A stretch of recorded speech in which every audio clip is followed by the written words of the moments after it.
Favorite thing to hear. That's how I know we're here. Alright, listen. The thoughts and opinions expressed on the Staydownla podcast belong to me, K Stacks to P, and maybe whoever else got the nerve to pull up. This ain't for the overly serious, overly sensitive, or anybody looking to be offended on purpose. If you mad, you might want to log off now. And for everybody else, welcome to the Staydownla podcast. Let's talk our shit. What up? It's your boy K Stat. I feel like I was really loud. Let me lower my voice. I'm a little excited, I'm not gonna lie. But what up? It's your boy K Stacks P, and welcome back to another episode of the Staydownla podcast. And you guys know what it is. You guys know what day it is. It is Podcast Thursdays, aka for y'all, Podcast Fridays. But for me, when we do this live and in person, it's Thursday. So, we're not going to waste no time. We're going to get straight to it. What episode are we on? This is episode 44 of the Staydownla podcast. And by the title, usually you guys already know. Sometimes I have the title, sometimes I don't. I kind of already have the title today. Today's episode is for sure going to be called Hokum.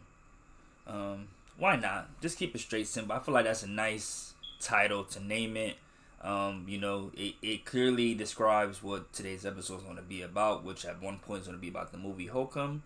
And I just feel like it's a nice, let me not be Kendrick Lamar, deek sucker, but, it's a nice double entendre, you feel me? In the way that it has multiple meanings, you feel me?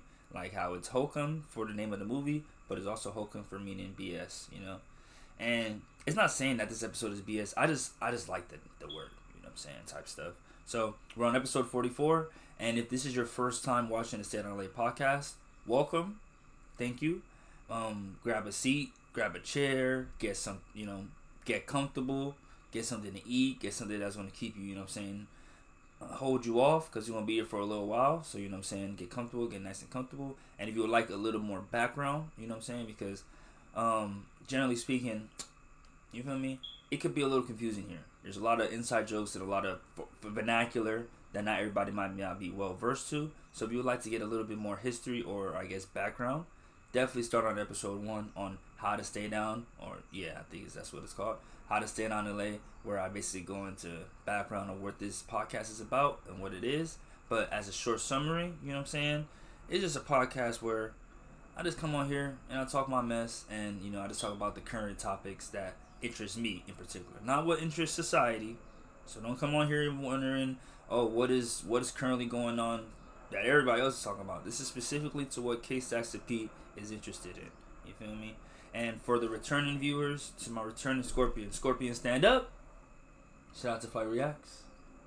Scorpion, sit down. All right. Shout out to all the Scorpions out there. Shout out to all the Scorpions that are returning, that are supporting, Big shout out to my mom, my dad, Mashid, Malik, the main, our five, the main family, of course, And out to my personal, that people that really resonate with me, that really make sure to tap in, all the people that really like my stories, that be liking the post, any reel I post, any content I post. Big shout out to you guys. Shout out to all my Scorpions out there. So who is this podcast brought to you guys by? Who am I? My name is K Stacks to P. And this podcast, I'm not going to explain it, but this is brought to you by Staydownla, which is a brand that I have created, which is essentially based on the idea of being patient for your time, working hard, being consistent, being dedicated, and just keeping at something, knowing that it's going to eventually pay off for you. So that's essentially what my brand's, I guess you could say the meaning of it is, and I brought it to life as I feel like through my life there's been a lot of times where I didn't know what I was doing, but I just kept at it, and by the grace of God, by the grace of Allah, I was able to see the light at the end of the tunnel and see the success and see, benefits from the things that I've been working on and doing. So that's why I had to just make Staydownla something that I feel like I should show other people, so that way they can also have that mindset, also have that ability, or just that knowledge of knowing that, hey, I may not be seeing anything right now, but if I just keep believing myself, I keep working hard, and I keep doing the right thing, it's going to pay off eventually, So that's what the Staydownla brand is about, and it's made by me, K Stacks to P, aka Caduce, Make sure to follow me on TikTok. Make sure to follow me on Instagram. Make sure to follow me anywhere that's anywhere that can be followed. You feel me? Basically. And that way you can see all forms of my content. You know what I'm saying? If you want to see my reels and stuff, definitely follow me on Instagram at Staydownla_. So that's Staydownla, all one word, _. And then if you want to see any of my fitness content, because out here we also we very much promote health, longevity. So if you want to be healthy, you want to see some workouts and everything like that, definitely follow me on my Staydownla_ fitness page, where I just show all the workouts and everything that I do to keep myself happy and healthy. Really just healthy and fit, because I don't really show too much what keeps me happy on there. You feel me? What keeps me happy is just being alive. My family, you know what I'm saying? That's what keeps me going for real. But that's what that's what this podcast is brought to you by, as that's the only sponsors we got right now. But if anybody want to tap in to sponsor your boy, anybody want to tap in to work with me, I'm always down for the collab. You know what I'm saying? You just have to be a brand that can align with what I'm doing. That's why I say, hey, go start episode 1 so you can know what you're getting yourself into. Because if this is not what you're into, sorry. We don't do no sellout shit is over here. You feel me? And of course, I am K Saxy P, Nigerian American guy that's just out here. You know what I'm saying? I'm a content creator, rapper, artist. What don't I do? You know what I'm saying? As you can see, podcaster.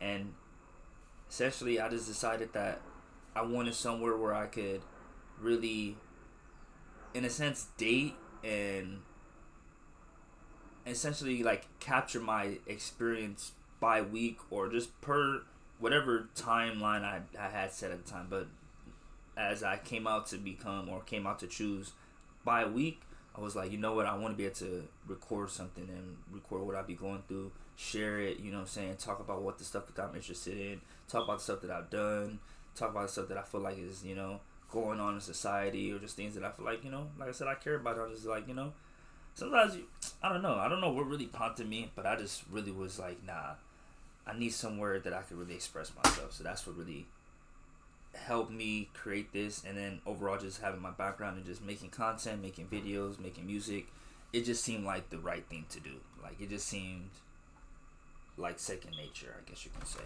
Hold on, because I know, yeah, it's just the way that the light is moving.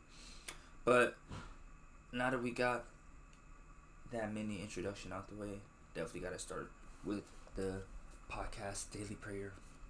أول سبع سنين رجيم بسم الله الرحمن الرحيم الحمد لله رب العالمين الرحمن الرحيم مالك يوم الدين إياك نعبد وإياك نستعين اهدنا الصراط المستقيم صراط الذين أنعمت عليهم غير المغضوب عليهم ولا الضالين آمين. I just want to give a big thank you, Allah. Thank you so much for waking me up. Thank you so much for guiding me. Thank you so much for protecting me. Thank you so much for making me the head and not the tail. Thank you so much for another day. Thank you so much for this platform. Thank you so much for my podcast. Thank you so much for the ability to be able to record the podcast, the mindset, the health, the energy, just everything that you have bestowed upon me and that you have been so gracefully allowed me to be able to have access to. Thank you so much, Allah. I don't take it for granted. Rest in peace to all my angels. I'm just so thankful that they're watching over me and guiding me. Rest in peace to my grandma, my grandma on both sides, my auntie Bossa, Latif's mom, Latif, Kalila, Elliot. May you guys rest in peace. Latif himself, I miss you guys. I love you guys. I'm so glad you guys are watching over me. Thank you guys for protecting me. Thank you guys for guiding me overall. And also want to send a prayer to anybody that's watching this, anybody that engages with this content, anyone that watches this video, anyone that's in my personal life, that I don't mention my name, but you guys know my heart. You guys know where I mean. So without further ado, let's get this podcast started. Inshallah, mashallah, I mean, I don't know. Sometimes, when I said, "Oh, my sugar."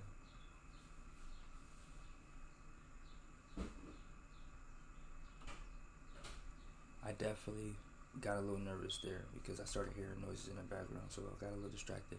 But you guys already know that's the most important part of each episode is the morning prayer, or the podcast prayer. I don't know what to call it, but just the prayer that we do for each episode. And not really each episode, but just the prayer that I just do, because I don't want to make it specific like it's just the podcast thing. I pray. I'm a prayer warrior. I pray outside of this, so that's regardless.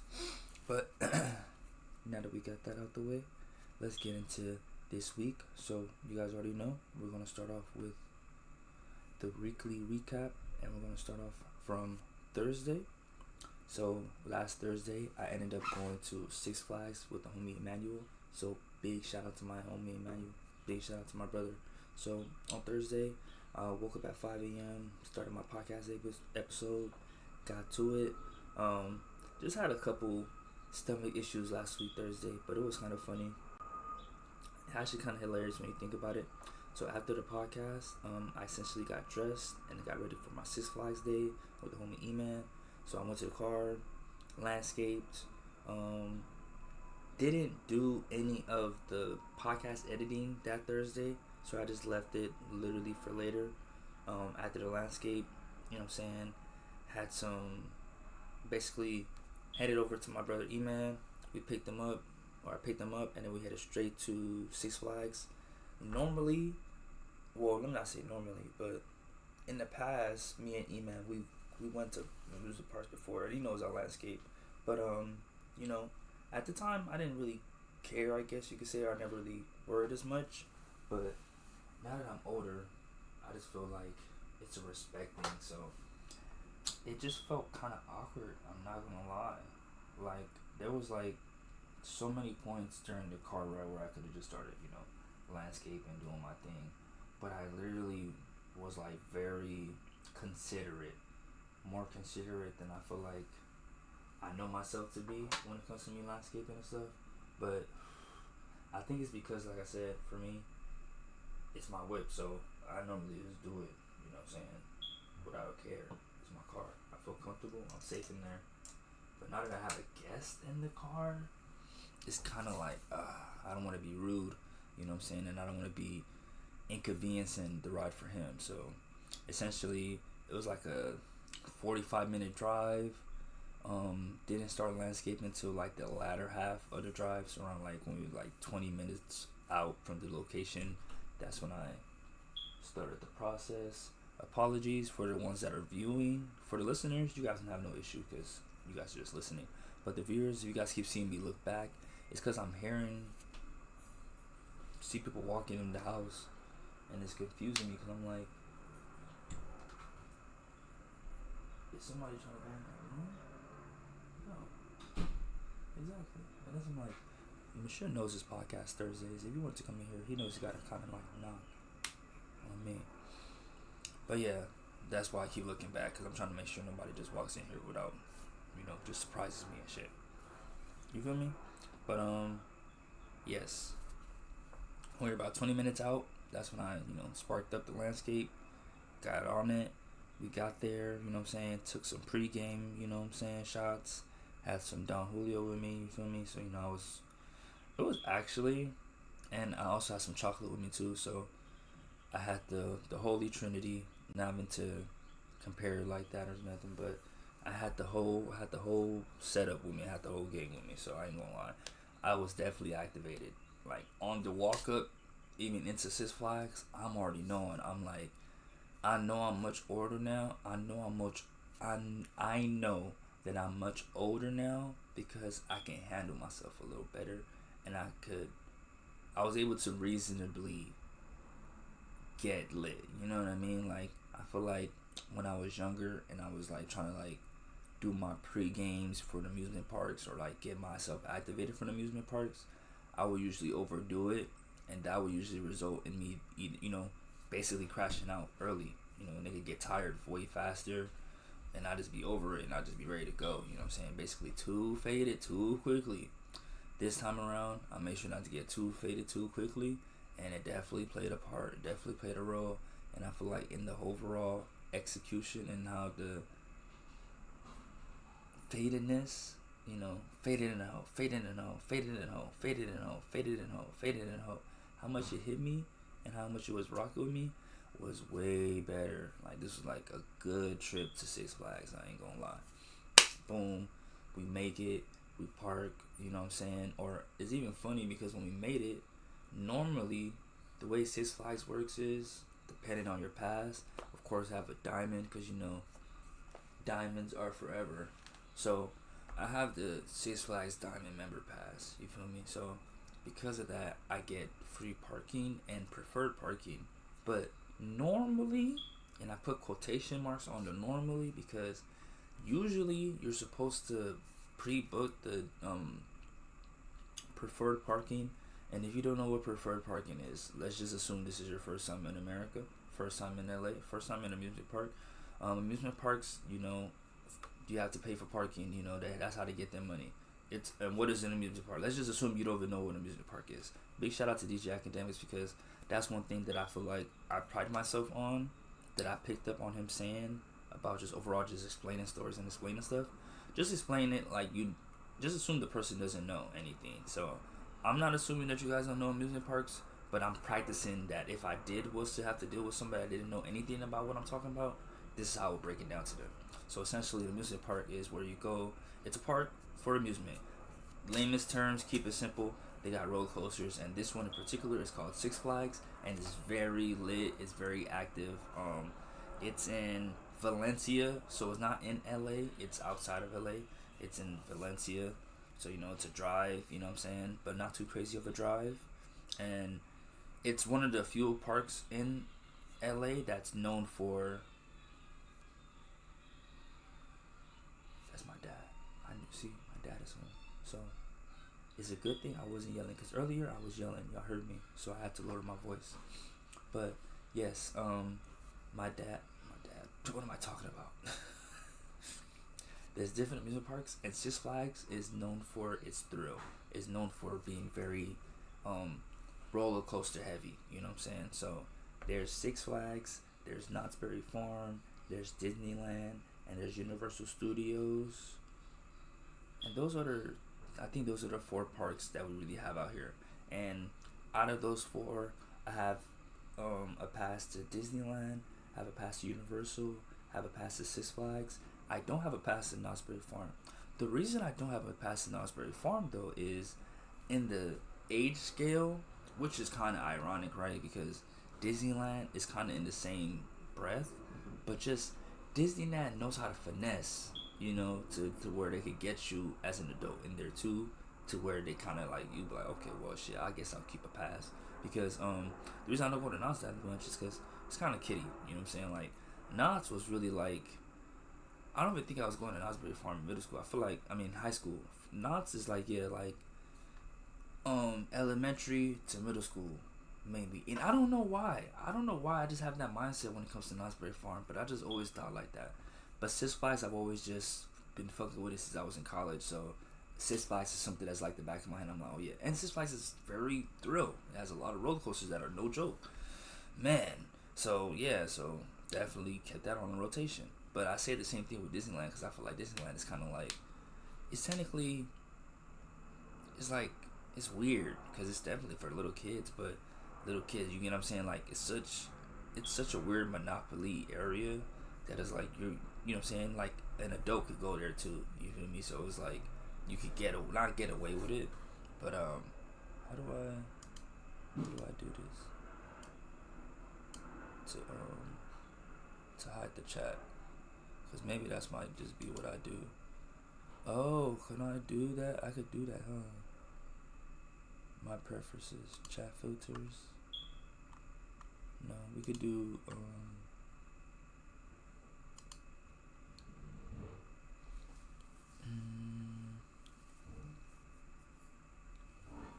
what does that mean? Manage your pause options. Okay, I can't fix it. So, more than likely, because I'm live right now, I can't do too much with it. But we gonna see. And it says, because I don't want to stop it. It's just, Twitch don't really do much about their freaking what do they call it? They don't do much about the bots. I told you guys, I record this here on Twitch. There's no shit in my game. Yeah, homies, I have nothing to hide about that. But sometimes they be having like bots that be trying to talk to you on Discord, join the chat and stuff. And it's not that distracting, but I'm like, if I could just do like a followers only chat right now, that would be perfect. That way only people that follow the page would be able to talk. And less than likely, the bots usually don't, at least not from my experience. But that's neither here nor there, guys. Let's get back to the main task at hand. So, Essentially, like I said, I was explaining what a amusement park is and explaining the Disneyland thing, but that's neither here or there. Just know that Six Flags is one of the top ones out here, and it's the top one because it's very active, very roller coaster heavy, and it's very fun overall. I can't even lie. I definitely fuck with Six Flags. Even though I don't go that often, it's one of those parts where I'm like, whenever someone is down, whenever someone offers or asks me to go, I'm never gonna turn it down if I could go. You know what I mean? It's one of those parks. So, like I said, you got money. So I was basically trying to explain what the park is, so that way I could explain how to make money. So when you get into these amusement parks, you pay for a ticket and you essentially have access to the whole park. You know what I'm saying? And it's so funny because I'm like, I know the people that probably know the others probably like, bro, why are you breaking it down? I have to break it down. You gotta have a baseline. You gotta have a baseline. So now we get there, and like I said, don't have to pay for a ticket, so I don't have to worry about that. I have a pass. Only thing I have to pay for is parking, and essentially food, because, or I guess you could say, amenities, because food could be part of the amenities, like food, drink, clothes, souvenirs. I feel like that would be all of the part of the amenities that you consider each amusement park to have. I feel like my that's what I'm like, is the mic catching my voice right? Because I don't need no small squiggly lines. I need the big squiggly lines when I'm talking. So that way the people that's listening at home can listen to me at home with no issue. So yes. So, you know, they get the money somehow, and they gotta get the money off of parking, because you feel me? They gotta get the money. So they charge you for parking, they charge you for the food, and they charge you to be there. So with my pass, I get free parking or I get preferred parking, and preferred parking is basically a closer parking spot that basically cuts the time in half, or cuts down the amount of time it takes for you to get into the park.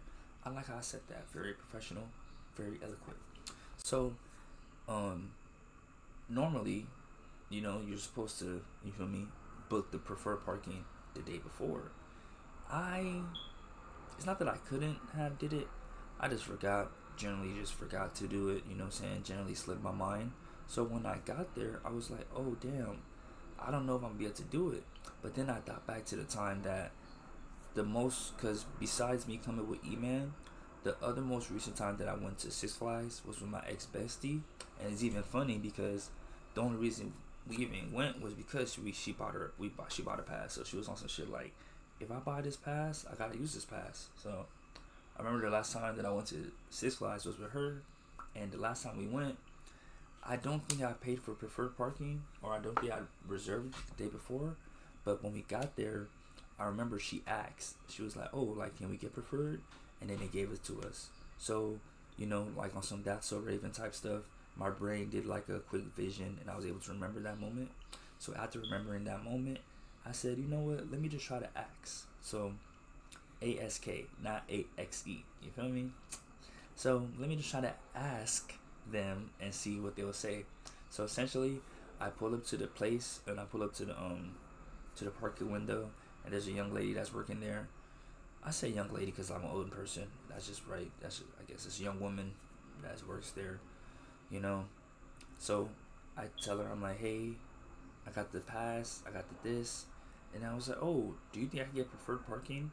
And then she was like, oh, I'm so sorry, I didn't see that there. And I had to apologize to her. I was like, no, you don't gotta apologize. I didn't ask. You know what I'm saying? Like, I was trying to see if I could get it right now. But she was so nice. I don't know. Like, even when I was driving off, like, that just resonated with me so much. I was like, bruh, I hope that didn't bother her. Like, I hope she wasn't sitting there thinking to herself, like, oh, this guy asked for preferred parking and I didn't, and I wasn't about to give it to him. Like, no. I just brought it up, and you literally just heard me say it, so you're good. But yeah, that moment stuck with me for the rest of the day. I'm not gonna lie. I hope she's doing good. But essentially, she hooks your boy up. Not really hooks us up because, I have access to it, but she hooks us up and gives us the preferred parking. E-Man's first time seeing it too. So, because at the time, like I said, when we used to come to Six Flags, we just some young niggas, not the YNs that y'all see now.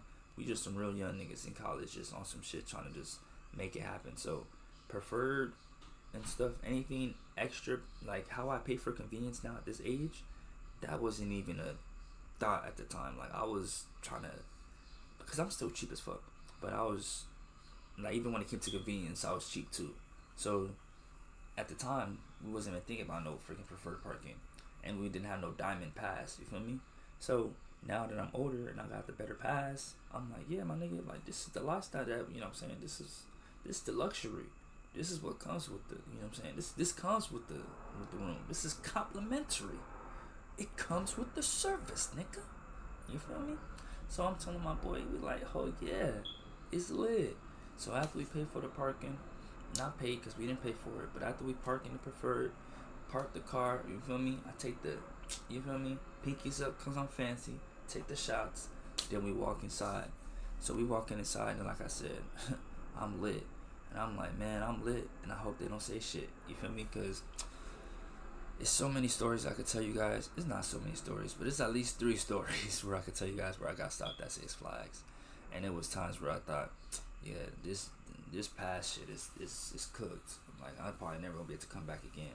But I recovered, and then I ended up going back, and I ended up going those same day. So it's never been a time that they stopped me.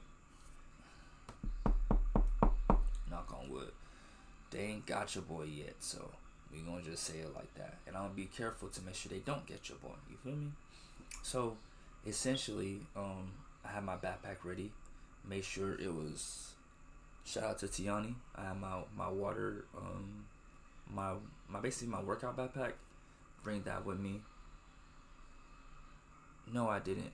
I didn't bring that with me because I just felt like it wasn't gonna be big enough. But the reason I mentioned is because I brought that with me for another day that I went to amusement park this week as well. But no, I brought my spray ground backpack, and I had my water flask too. I showed it in the episode too last week before I even went.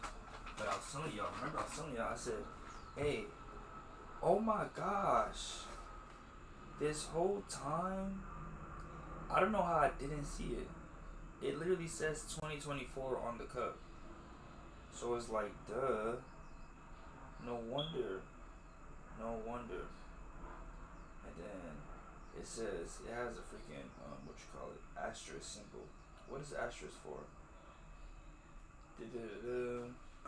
That's what I'm saying. How you gonna have the asterisk, but then you don't put it in, okay, is that at the bottom? Okay, let's see. Usually, right, companies that put a little asterisk, they'll be like, oh, this thing is something, right? It'll put an asterisk. You could look on the company or look on the product, and you get to find it, and it will say what the asterisks mean. So this one is not saying it. Okay. But essentially what I didn't realize was this orange one that I have, and I'm trying to see, are they different sizes? Part of me feels like they make them smaller. Like, I hope you guys are not skimping niggas on the freaking bottles, because it's not that deep. It's really not that deep, bro. But nah, I have this orange one. Unbeknownst to me, it says 2024 on the side of it, so it's already dated, you know. And I could have sworn the last time I went with my ex bestie that I had gotten myself a updated one. I guess I didn't, or I guess I misplaced it or she might have it, because when I went there, luckily for me, you know, due to the past that I had, I was able to get the 2026 version, which, you know, was a good thing. So this is what the 2026 version looks like. As you can see, it says Coca-Cola. As you can see, well, I mean, there's not that much of a difference in, like, I guess, attitude. It's just, like I said, the 2024 looks way more lit. 2026 looks a little bit more like, you know how they used to have the colorful McDonald's, and now how the McDonald's are, like, you know, very bland, very brown, you know, box square. This is what that looks like. It's like they're taking away the personality. But if I'm being honest, yeah, I mean, that's what I'm saying. I would definitely say it's taking away their personality, because it doesn't even say Six Flags on it. At least the 2024 one says Six Flags, has the representation, shows literally Six Flags on there. 2026 just says free refills 2026 season, Coca-Cola 2026. So I wouldn't be able to know that this was a Six Flags cup if I didn't know if I didn't go to Six Flags. So definitely 2027, guys. don't forget to put the Six Flags on there. You feel me? Dun, dun, dun, dun, dun, dun, dun. So, every time we go into Six Flags, always got to get that done first. Get the waters. You feel me? Got to stay hydrated. So, essentially, after we locked in the hydration stations, we literally went and we always go right. And we realized why we always go right. Because if you go left, it starts the revolution. And it takes you towards some rides that low-key you got to deal with later. But we started on the right side. So, we went to Full Throttle first. Man, and this is when I should have known it was going to be a good day at Six Flags, because if you could go on Full Throttle in less than 30 minutes, that's a good day, because Full Throttle is a ride that is always packed, especially now realizing that it's distance, because I don't say something, I was trying to look for a different vocabulary to use, but its proximity from the entrance is not much, so that already plays a role or plays a part into why it's always very busy, why the line is usually very long. But when we got there, I noticed, it wasn't that long, wasn't that bad of a wait. Got in there, got in and out of there, did our ride, and then, had a really good time, you feel me? And that's when I should have knew. I said, yeah, this gonna be a good day, because we got in and out of there. We could have got back on ride type shit. That's how empty the line was. But I'm not even peeping it at the time. I'm like, okay, cool. So we keep going. Usually after we do Full Throttle, it's usually Goliath. But at this time, Goliath is closed. So after we go to Goliath, or after we pass Goliath, we end up going to Twisted Colossus. Twisted Colossus is where wood meets steel.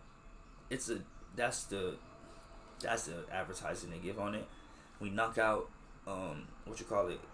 Twisted Colossus. After we do Twisted Colossus, next to Twisted is another ride called Scream. Scream was a ride that we used to skip a lot when we was younger. I don't know why, because it was actually pretty decent that day. Like, we got on there, it was like, you know what? If it's shit, we won't question why we don't use this ride anymore. But if it's not bad, we gonna fuck with it.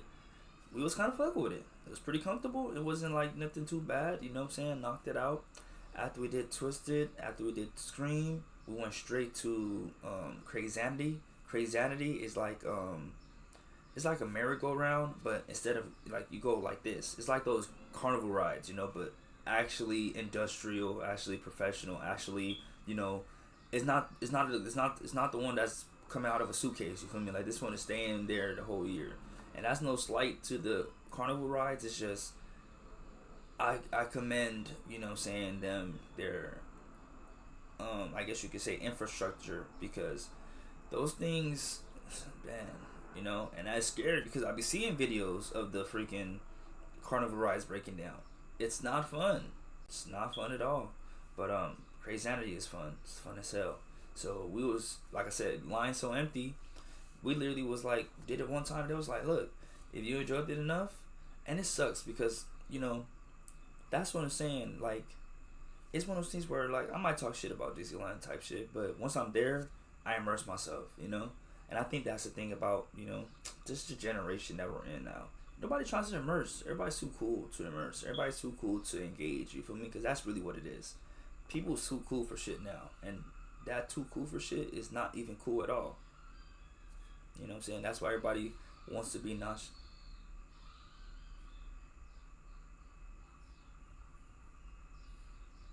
That's why everybody wants to be nonchalant. It sounded like somebody was screw driving something, or it sounded like somebody was laughing like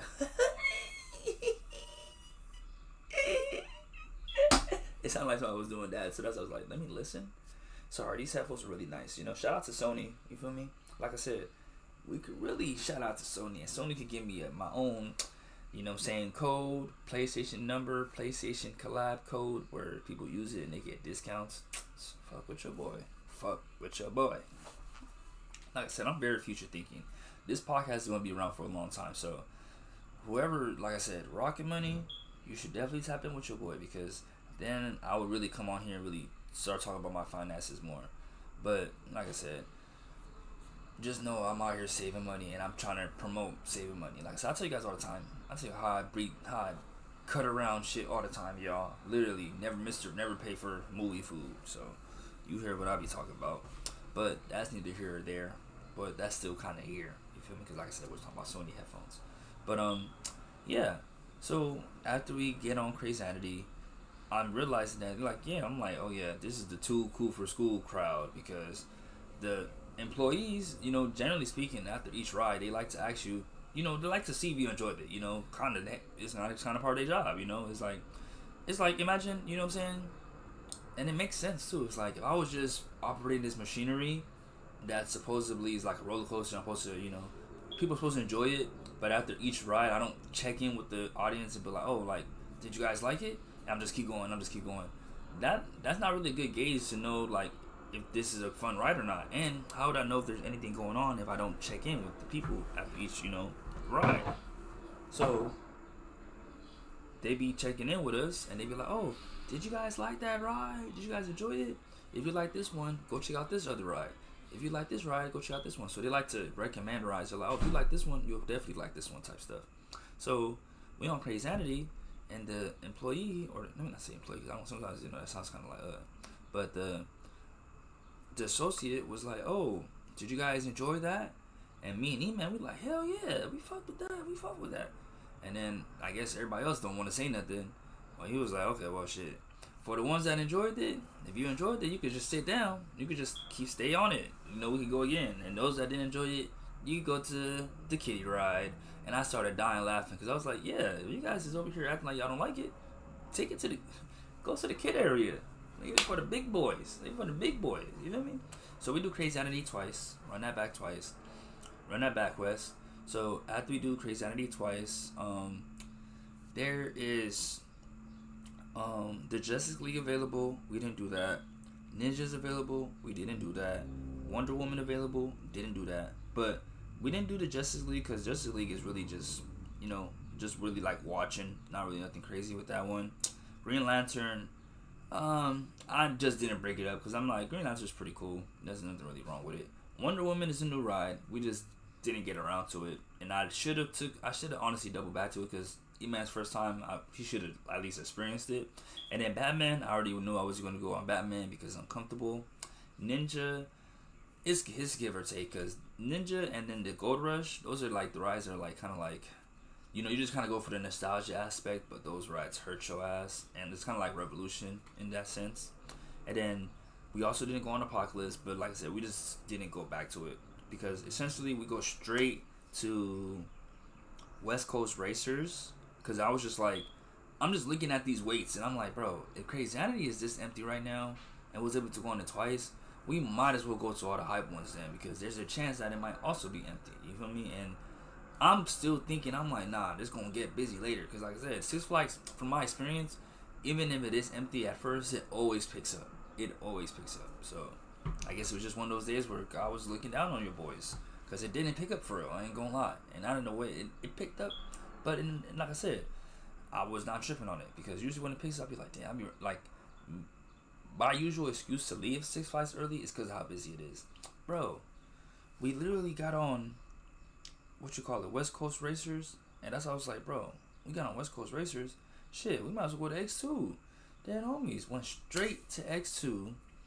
When we went to X2, did that. X2 was freaking crazy. I forgot how crazy that was. And I forgot that on X2 you have to pay for a locker.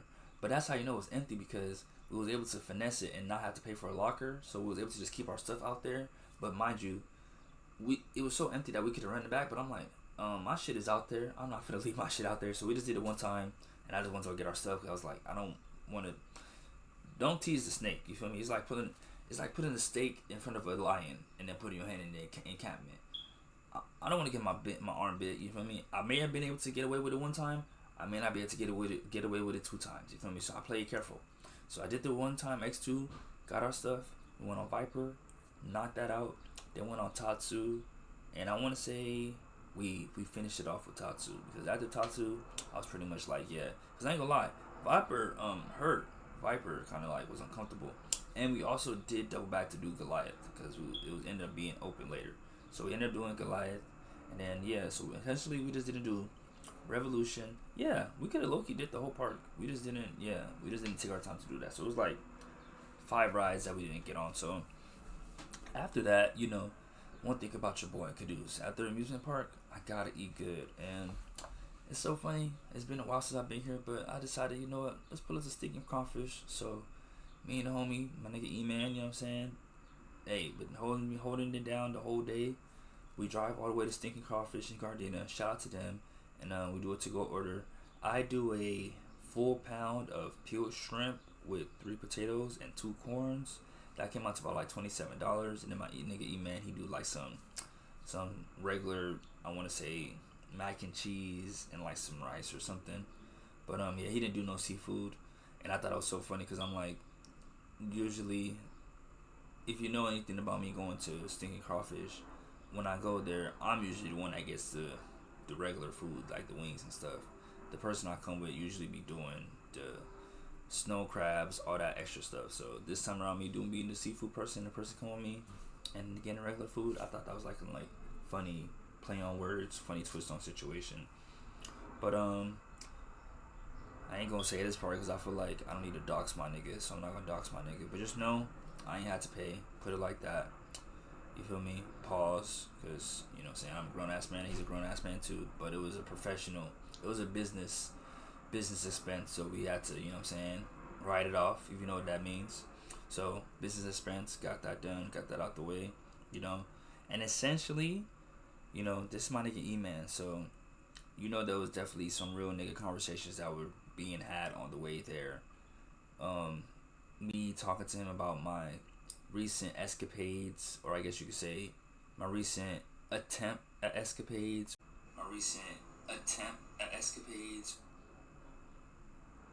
Okay. It looks like it's cool, but I want to check right now.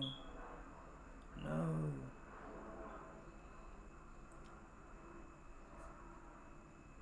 Yeah.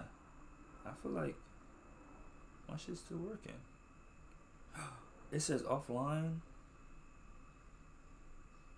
So am I online or offline?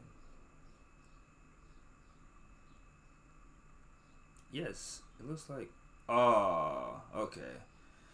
It did the thing that it does where it makes it two clips, 2 lives. So it's all good. So basically it started another one. I don't know why it does that sometimes. What the hell? Why is my shit tripping today? What the freak? Hold on, y'all. Cause this shit just stopped my podcast too.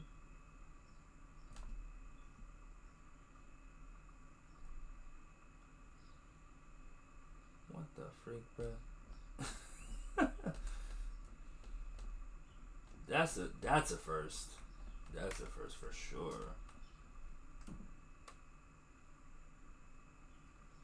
That's a first. Sorry to the audio listeners. The first for everything, I guess. I was checking to make sure that the video was still recording. Disconnected for a little bit, but we back on the scene, so we're just gonna keep going from the story. And yeah, for some reason on the recording on my phone, it stopped recording. So sorry about that, guys, but we should be good now.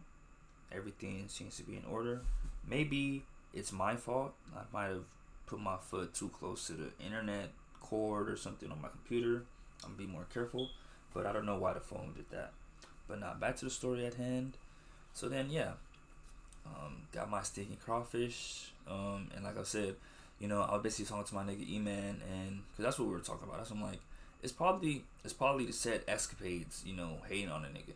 You know, energy travels, and energy is powerful. So usually, that's one thing I realize whenever I be speaking on people that I'm not in the best. Maybe my headphones still connected. What the hell? I knew I wasn't tweaking. I seen the TV thing go freaking blue, but I don't know why it went blue.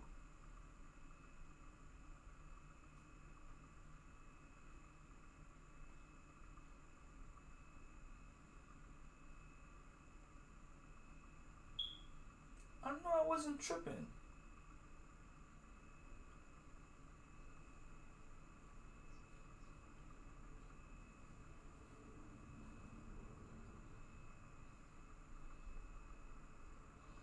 Yeah, that's so scary. I didn't touch my TV. I didn't touch my speaker, my LG speaker at all. But for some reason, guys, my phone decided on its own to connect to the speaker.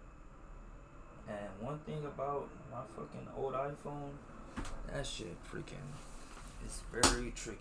Cause I was wondering, I said, why did it randomly pause? But of course, if it's switching Bluetooth devices, the Bluetooth device that's connected successfully is going to do that. But I'm telling y'all, bro, anytime I speak on people that I don't fuck with, that's literally what I was just saying. It's like anytime I speak on people that I don't fuck with or don't fuck with me, cause I fuck with everybody. I've already wiped my I've wiped my conscience clear 2 episodes ago. I literally said I forgive everybody. I'm going into 2026 with no beef, no hate in my heart, none of that. I don't even have no time for that. I ain't gonna lie. I can't even fit hate on my itinerary, for real. That's just how much space I just don't have for that. I got all this space for love and appreciation. But yeah, anytime I speak on it though, it's like the energy just be trying to seep in, and the hater energy be trying to fuck my shit up. So I'm glad I caught all that hate shit trying to hate on me, and I nipped it in the bud, because now we back on good. And I'm gonna be very extra cautious, very extra vigilant right now. But that's another signal to you guys that's listening out there and watching out there. Always trust your intuition, because I seen that light change and I should have knew, or I should have checked it, but I never would have thought my phone would randomly connect to the speaker. Why? And it's funny because I just heard it. It sounds pretty crisp.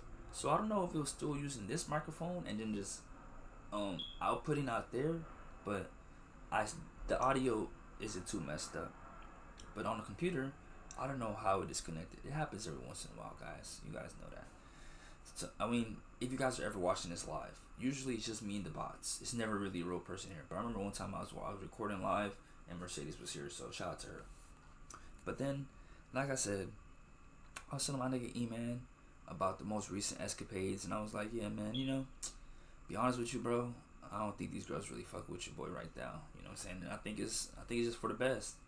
And I'll be honest with you guys, we were just talking about just, past scenarios, because he's been here from a long time ago, so he knows the girls that I've been with and shit. So being that, he was like, we just talking about past experiences, and I'm like, my outlook on how I look at them now and how he's different. He was just, he was reminding me, he's like, hey, it could be that you look at them different, or it could be that it's just been some time, so you might just be thinking of them highly now.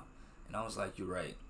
But ultimately, we was talking about something about a dating app and everything like that, and I was just like, this is my first time having this conversation about using dating apps, and I've actually used them, and I didn't really care for it. I ain't gonna lie. So when he said that, I was like, I felt bad, because I was like, hey, maybe somebody else, but I don't think I'm having any luck on there. You feel me? I don't really think that's really for me. I think I gotta really meet a person, really get the vibe, because it's just a lot. But essentially, basically to give you guys more background knowledge on how it happened that day, because I'm like, you guys might just be thinking like, oh, niggas just went to Six Flags and came and got food and that was it, like nothing happened, like nothing bad happened, of course, it was just, like I said, all good vibes. But definitely, had some very introspective conversations with my boy, definitely, especially because, like I said, I had some chocolate, so my brain is already going 100 miles an hour, so I'm talking to my nigga about everything. Like I said, really telling him about my vision, you feel me, essentially, about like what I have planned for the podcast, my goal with the podcast, my goal, my future, you know what I'm saying? He's letting me know some opportunities that he feels like I could fuck with, that he feels like might fit me. So, I've definitely been incorporating them, reached out, you know what I'm saying, doing my thing to check those opportunities out, because for sure, me, I'm about a bag, so definitely looking into, expanding my mindset, expanding my horizon, expanding what I'm able to do and what I can do, because at the end of the day, nothing is set in stone, and based on the experiences that I've already had, it's better to put yourself first, you know what I'm saying, and really like believe in yourself than to like hold yourself in an area of just thinking that you giving someone loyalty, when it's like, these companies, they don't owe nobody loyalty. At the end of the day, they gonna do the best they can for the company and for the benefit of themselves and to make sure that they can always have money. Not saying everybody's like that, but like I said, the last job I had was probably the only job that I felt like was like that. But the employees there were able to, the associates there breached that and was like, yeah, we here for a bag, but if you real enough, we could be cool too. That's why certain shit was fucked up that ended up happening, because like I said, you would think, that's what I'm saying, all it takes is one person that's too HR coded, too wishy-washy, that would fuck all that shit up. But, just talk to my nigga about that, and everything. And like I said, because he knows me very well, he gave me the real, and I really appreciated that. I needed that, because I was like, you know what, this is like another battery in my back of just like, yeah, keep going, I'm on the right path, because someone that respects me, someone that also respects, is letting me know that like, nah, they see it and they fuck with what I got going on. You know what I'm saying? He was giving me some tips and tricks and things that he feels like I should do with my content too. He was letting me know like, oh, he fucks with the movie videos, with movie reviews, and it's funny because it's like he was telling me shit that it's definitely not the first time I'm hearing him, but I think it's just, like I said, I'm so, maybe it's my horoscope, maybe since I'm such a Scorpio, I'm so hard-headed in a sense of like, yeah, y'all could tell me how to do it, but I still want to do it my way.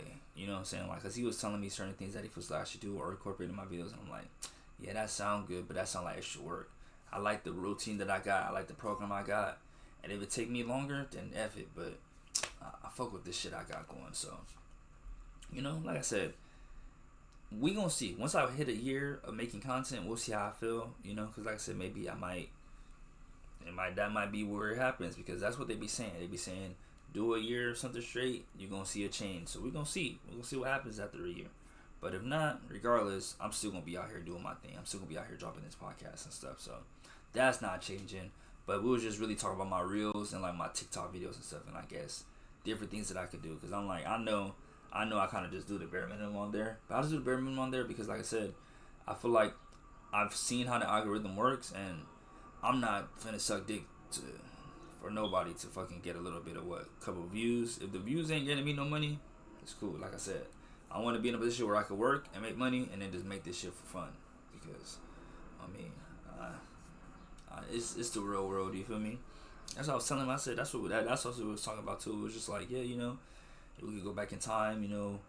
Not necessarily that we would really change anything, but we just, like I said, I was just telling him, I said, hey man, I would have kept going with the school shit way earlier, finished that, because I see having the real freedom, like I said, I love the grind. I love the chase of wanting that, I guess you could say, the success from content creation.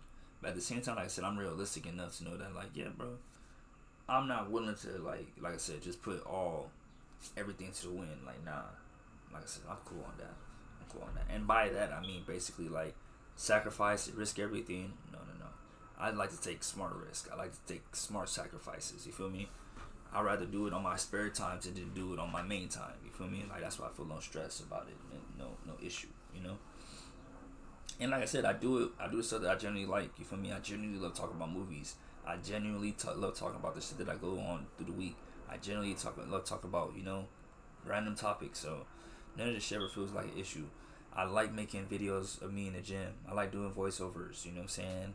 I like reviewing stuff. You feel me? So I could definitely see myself doing videos like that for a long time. And then if somebody wants to come and pay me for it, by all means. But I'm not, like I said, I'm not going to do it on some shit where it's like they have a message they're trying to push and it's not a message that aligns with me. Because my message is freedom. My message is independence. My message is, intelligence, autonomy. You feel me? Shout out to Miss Fuller, because that's what she always taught me. Always be autonomous. So yeah. So essentially, basically after that, went to, yeah, so it's so funny because after that, after I basically got back home, I dropped him off, we basically was over, after we got some food, our day is over it. We two grown-ass men. We don't gotta be, we don't gotta hang out all day, you feel me? We was just here for Six Flags. We did what we needed to do, got some food, called it a day. So after I dropped my nigga off, I went home to eat some of my stinky crawfish. But by the time I got home, the day, basically everything I've been through that day started to finally hit me. But prior to me getting home, I had already booked a movie showing for Hokum to go see it. And you know me, I'm just so used to my routine. I was like, man, I'm still gonna see the movie. So I ate my food and I took a nap. But when I woke up, I was so done for that I freaking I dang near did oversleep for the movie. You know what I'm saying? But essentially, you know, I still make it there semi on time. You feel me? Not too crazy late. The issue was how fast the stinking crawfish started acting on my stomach, because I already told you guys my stomach was already hurting earlier in the day when I was recording a podcast episode, and for some reason, I guess everything was just going right through your boy, because the moment I ate the stinking crawfish, and that's when, like I said, maybe I might be giving myself too much credit, because I really don't think my body could digest that food that fast. There's no way. But TMI, based on the smell of the past gas is what I'm saying. Like the farts, when I was smelling my fart, I'm like, this smell like some like garlic. This smell like something I just finished eating. You know what I'm saying? So I'm like, oh man, this gotta be what I just ate. So I'm like, damn, stomach acting up. I'm at the movie, watching the movie, a quarter through the movie, I had to go freaking use it. Freaking was so embarrassing, because I'm like, it was at a really good point in the movie. And like I said, I seen Hokum. So I'm at a really good point in the movie.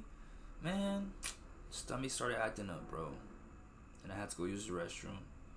So I used the restroom, and I low-key felt defeated, because like I said, I was already kind of done for. I guess you could see a little sleepy on the way to the movies.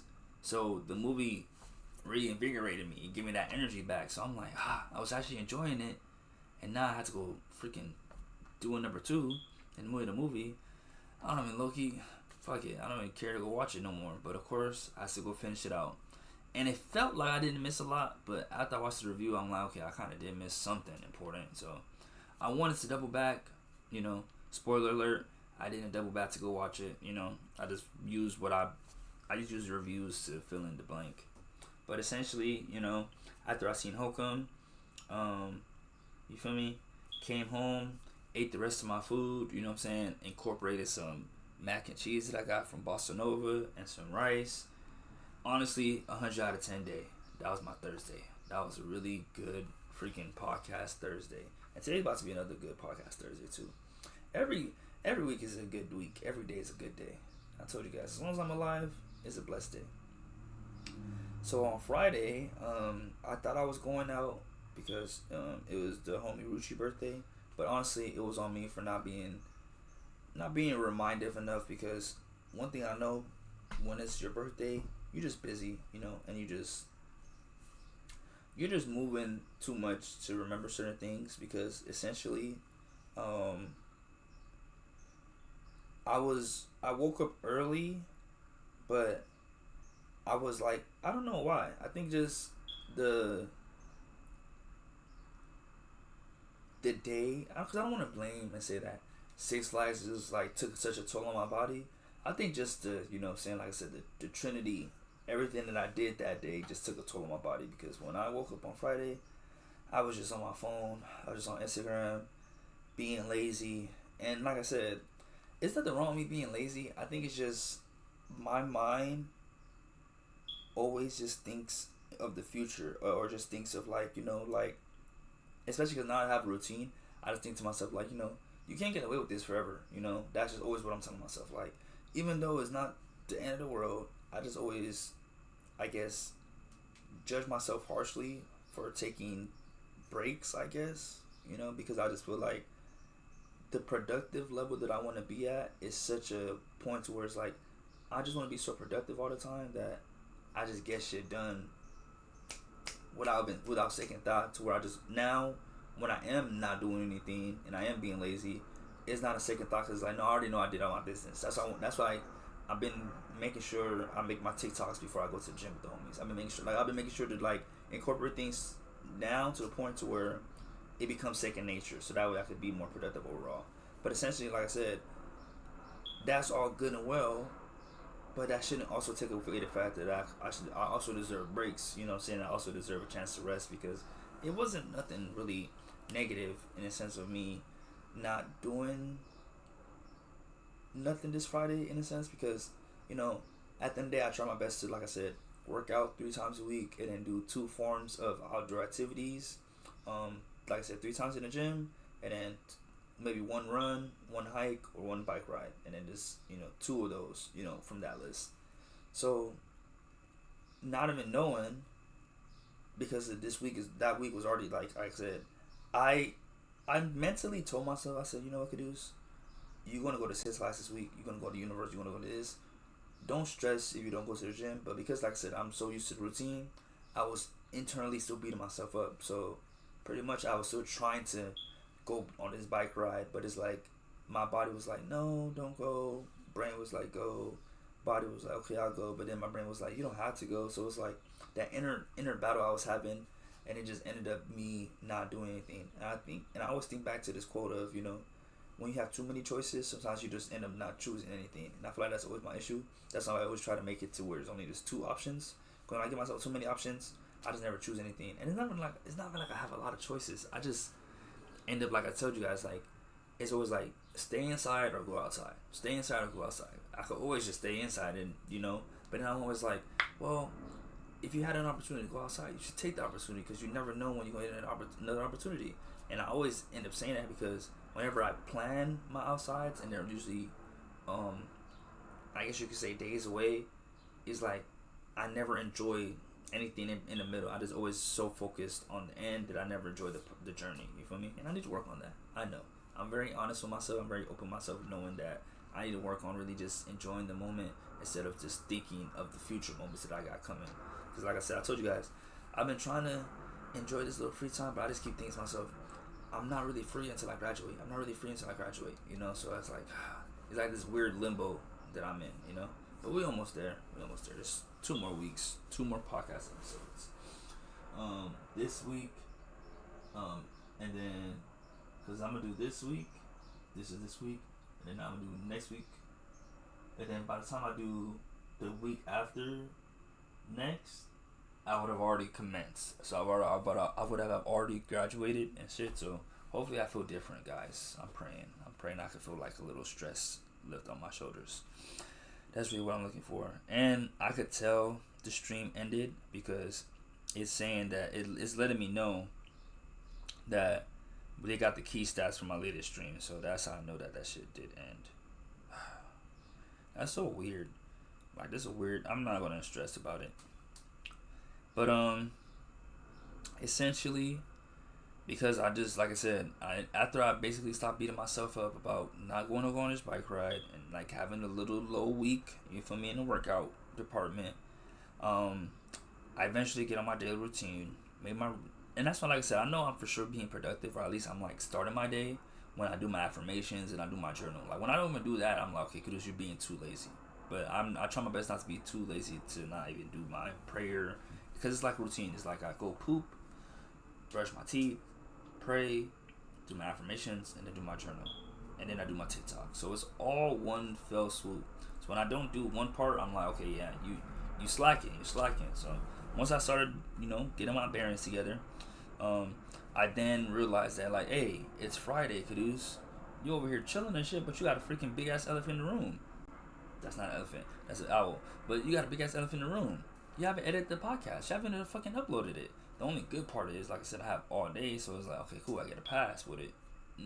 Not really, because like I said, honestly speaking, I did do y'all the service because they're supposed to be always ready by Friday. So, it dropping later on in the Friday is not a good thing for my reputation.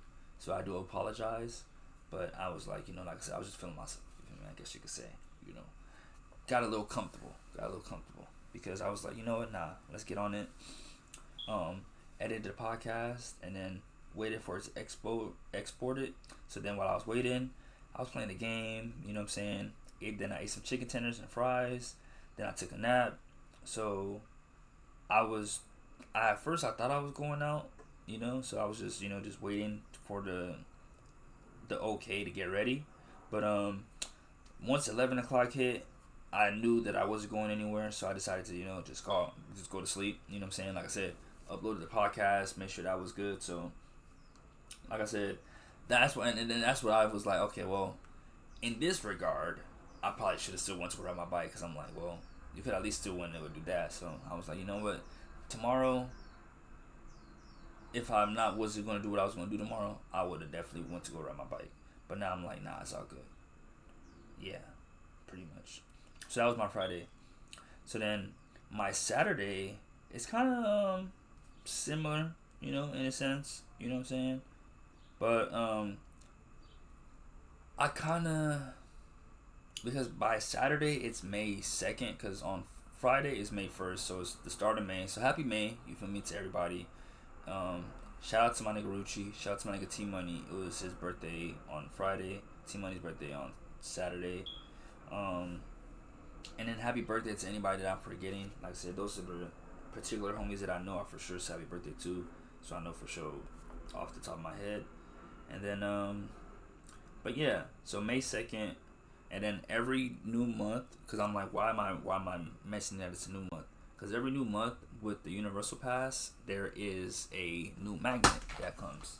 So for some reason, I don't know why I'll be so BS when it comes to my Universal Pass. Like I be acting like I don't have a right to go there and shit, because I've never gotten one of these, and I've had the pass for at least 2 years now, and I could have definitely been hooking myself up. But anywho, essentially these magnets, these past member magnets, Universal Studios Hollywood past member magnets, are only available pretty much every new month, and then you can only get it in the park. So essentially, I could have just went to the park and just, had fun and went to go get it.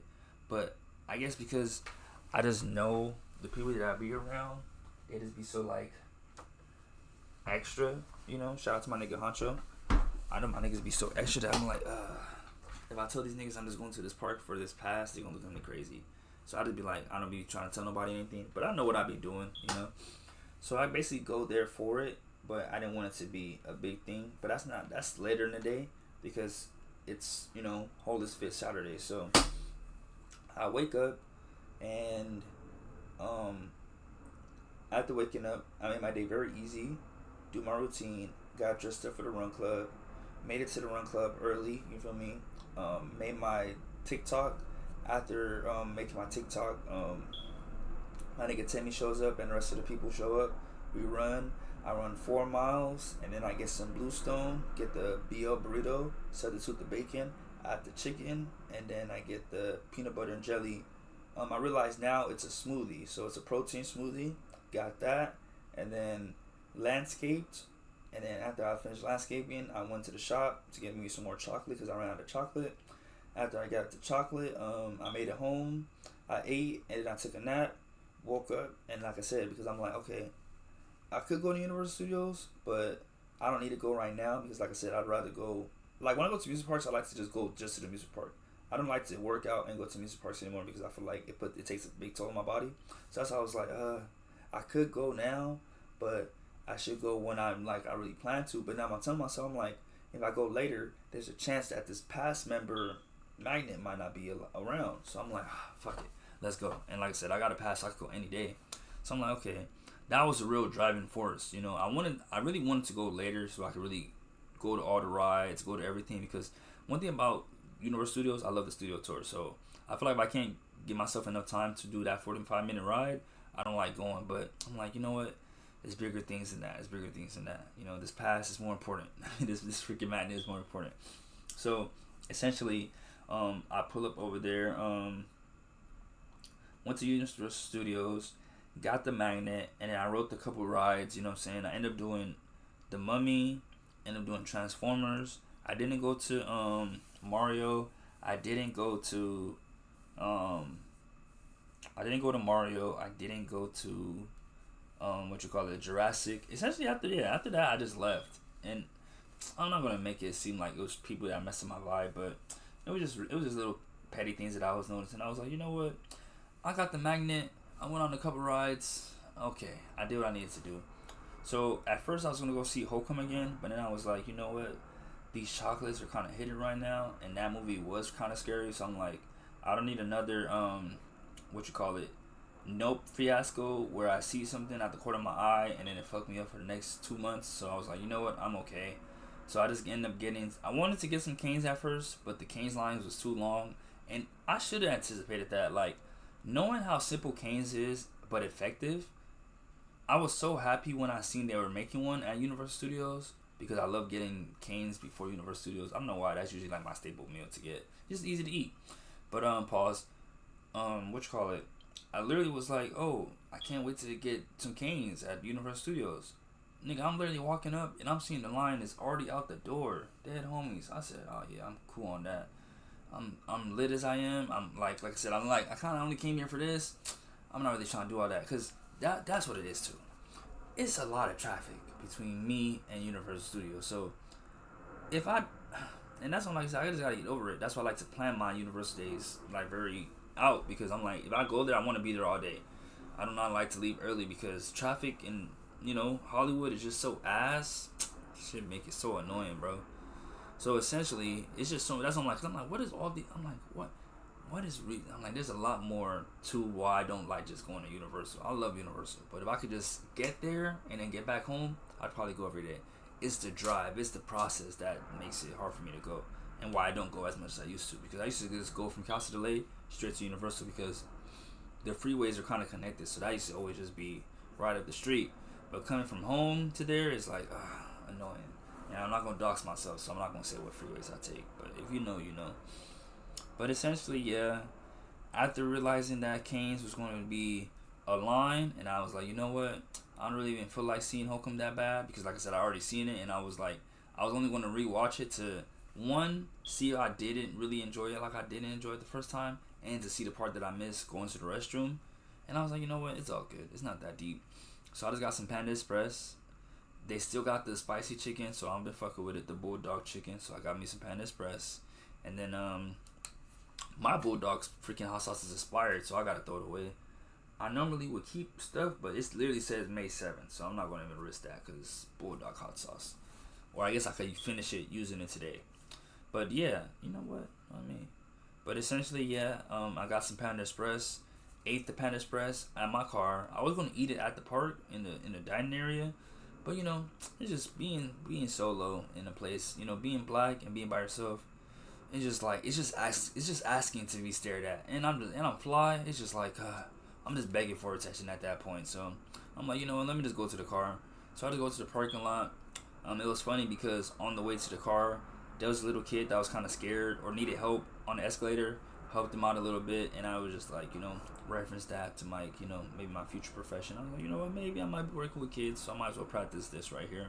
So end up going to the car. Eating at the car, you know what I'm saying? Tore up that Panda Express, I ain't gonna lie. Like, low-key ate it till it was almost done. And then put it down. Essentially, landscaped on the way to the house. And then, you know what I'm saying? Called it another night, you feel me? And it was a really good day because, you feel me? Wait, what did it say? Yeah, because I was gonna say. So I basically got home around like 7 something. I fell asleep from like 7 to 11. I woke up again because I was like, I went to 7-Eleven. I didn't go to no 7-Eleven. No. But I went to sleep from 7 to 11. Woke up, looked around, and then I went back to sleep again. So then that was a good Saturday for sure. Sunday, love my Sundays. And it's so funny because I guess you could say a big part of me was like dreading it at first because I was like, dang, I know what Sunday this is. This is Reset Sunday. So on Reset Sundays, I have to clean my bathroom, I have to clean my room, do my laundry and all that stuff. And it's not that hard. It's just lazy. When you just get in your head, it's never as bad as you think. Even when it comes to this podcast, it's never as bad as you think. So I essentially was like, man, I'm dreading it. But I'm like, nah, fuck that. I woke up early, started it the right way, finishing my journal, recap, then placed my clothes in the laundry. As I did that, I did my phone recap so I could start the day fresh. Then I started cleaning the bathroom. After the bathroom was clean, I started uploading my videos to YouTube. Then I started getting ready for my haircut. Got my haircut. Then I seen my auntie. My auntie was getting her son's haircut at the barbershop, so I ended up getting some stuff from her. So after I got some stuff from her, and I'm going to Target where I ended up re-upping on my bathroom amenities. Basically my You know what I'm saying? My shampoo, my hair oil, deodorant. You know what I'm saying? Gotta re-up. I know I'm not supposed to shop at Target, but Target has all the stuff that I need. I'm sorry, guys. I'm so sorry. So after Target, I went to Food for Less to get some water. Like I said, I went to Target for the toiletries, and after Food for Less, I went to another auntie's house where I picked up some porridge and some FO. So I did all my runs. I didn't make sure I did everything all at one time. So that way when I went home, I did not have to leave again. So I went home. There was some fried plantain. So I ate some fried plantain and rice before I took a nice nap. After the nap, landscaped, you feel me? Played the game for an hour. Made some sandwiches, literally some bread, butter, turkey, cheese. Took another nap. Or not another nap, but I ate that. That's how I ended my day. So Sunday, very productive. Very straight to the point, you know what I'm saying? Very much useful, you know what I'm saying? Utilized every moment and like did something with it. So I was able to clean my bathroom, able to upload my videos to YouTube, did my TikTok, everything I need to do, helped my mom out, re-upped on my toiletries, and you know what I'm saying? And I still was able to landscape and play the game. So I cannot complain. Like, I love going through my journal and I love going through my recap and just seeing how much I did and seeing how productive I was. Even when the days sometimes they feel like just start conjumbling. You feel me? So that was the end of that. So now, you know, my weeks start on Sunday. They technically start on Thursday, or I guess Friday, but we start the new week on Sunday. I always like to start it fresh. Like, that's how I use my calendar. I use my calendar to like dictate what I'm gonna do for the week on Sunday. So I already kind of know what I'm doing in 2 weeks, so that's why I already have those right there. But this week, essentially today is podcast, run the movie, or it might be podcast, movie, then run. You feel me? Then tomorrow, it was originally supposed to be a bike day, but you know, have someone very special that's coming out to LA, so we're gonna go to Disneyland. So you feel me? Not doing that tomorrow, and then on Saturday, I have the Mother's Day 5K. So that's what I have going on this week, which I was gonna explain later. But since we're talking about the week anyway, might as well say it because that's what I was saying I do. So now Monday. So essentially, technically speaking, I should be training for the 5K this week. And it's not that I haven't been, but you know, I'm at it. It's a different Caduce now. I'm much more prepared and ready than I would say I was 3 months ago, to whereas I would have to dedicate the whole week to just prep. Now I could prep and still, you know, do my thing. You feel me? So yeah, that's really where I'm at now. Because this weekend, like I said, it's a 5K, so it's only 3 miles. If it was like a half marathon, for sure, I probably wouldn't be going to Disneyland tomorrow because I would need all the energy I could have. But I'm like, nah, I'm gonna be able to do it. I'm gonna be good. I'm gonna be good, and especially because I'm running tonight. So tonight's run is a 5K anyway. So that's gonna let me know how I'm gonna run on Saturday. Duh. I'm so ready, and I'm gonna get another medal. So that's gonna be another. I have 4. That's gonna be my 5th running medal. So I'm looking really forward to that, and I'm very excited. So, and the cause of it too is really even more better because, like I said, it's a Mother's Day run. So it's low key a gift to my mom and a gift to myself. I'm probably not gonna give it to her to keep, but I'm gonna just let her take a picture in it. You feel me? So after that, so that's Monday. So this is on Monday. So new week Monday. Woke up early, got right to business. Had my morning routine, and I got my gym clothes ready. Then I made my TikTok. I did my homework for my online class. When I say this Monday, me and my computer, and that's why it's so funny because in that moment is when I noticed how impactful my Wi-Fi is in my life. But other than that, like today, till the moment where it started fucking up, I don't be realizing like, bro, this internet shit is important because on Monday, essentially, like during my test, I know sometimes like pretty much when my teacher gives us an hour test, I might open it and then I might not start it. I might just let some time pass because I'm like, knowing me, I kind of go fast, so I like to make it seem like, okay, I used the whole time, you know. But it was only 35 questions. I'm like, an hour? I don't need the whole hour. So I thought, bro, I'm talking about when I actually started like to really start on this test. Why, when I would try to go to the next question, the internet will start lagging. So each question when I'm done is taking an extra like 2 minutes because I'm loading, and I was getting scared. So I'm like, every time I'm having to refresh the page. So Essentially, it was just bro. After I had basically got myself ready for the day, and I was like, okay, I still had, because essentially I was going to the gym at 9:30, or I was supposed to be at the gym at 9:15, but I'm like, I have enough time between 8:30 and 9 something to like take this test. So I thought, because I'm thinking my internet is not gonna be a problem, bro. It was cutting it really close, bro. It was cutting really close, bro. And there was a lot of moments where I had to refresh the page. The thing is, talking about the internet is not connected. I had to go back to certain questions because it would only save part of it. It wouldn't save the whole thing. So it was a fill in the blank, short response, true, false, man, multiple choice. Man, I'm looking back like, man, because I was really stressed out. Because I was like I said, I'm like, I would much rather, I guess, because I'm like, in that situation, the only thing, like I said, I just wanted it to make sure that if I answered every question. I would much rather answer everything and get it wrong than to not answer it and then not get any points because I just didn't answer it. So that's why I was scared that I was like, because the internet is fucking up, I was scared that like halfway through the test it was gonna say, yeah, you finished the test, or we gotta close the test off because there's no internet. So literally mid test I had to switch to Wi-Fi wires, and like I said, all I could give thanks is to Allah. Allah is really the only one that knows how He does it and like why He does it, but He made it happen, and I was able to finish the test. And like I said, maybe by this weekend we'll know how I did. But I'm very confident. I passed. It was just that and the discussion, and then for the class where because if I'm not mistaken, right, if today is May 7th, oh okay, so we're not there yet. But so my 30-40 class, my research methods in psychology, I've finished that class. Like I said, once last week was over with, when I turned in the slides presentation, that was low-key the last assignment I had to do with that class. So I've been done with that class. Essentially just waiting for and we don't have no final, so we just waiting for the time to be done.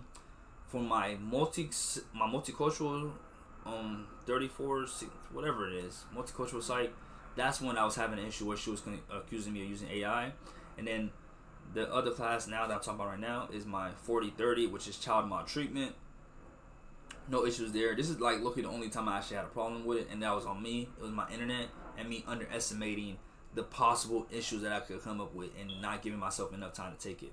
But ultimately, I still had enough time to take it because God was like, I guess He was pranking me, because literally when it was like, look, I only had like 20, or let me just say like 15 minutes left, and I'm like, bro, I don't know how I'm gonna finish this thing. The internet just started working, and I was able to get through it better. And I was like, oh, God, thank you, because man, it's just tough, especially because, like I said, it's not supposed to be open book, but it's an online class. So I have the material with me right here, and I'm doing my thing. You know what I mean? So that's why I'm like, the internet got to be on point. It can't have that be the issue. You feel me? That's terrible.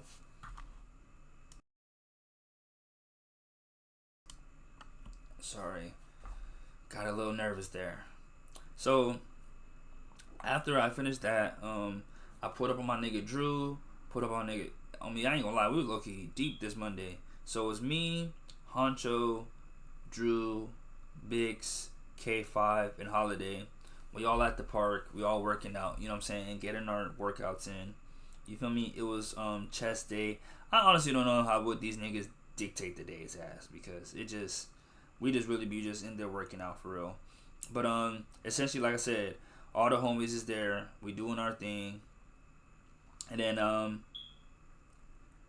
after the workout, because by then I finished the workout at we finished at 11 something.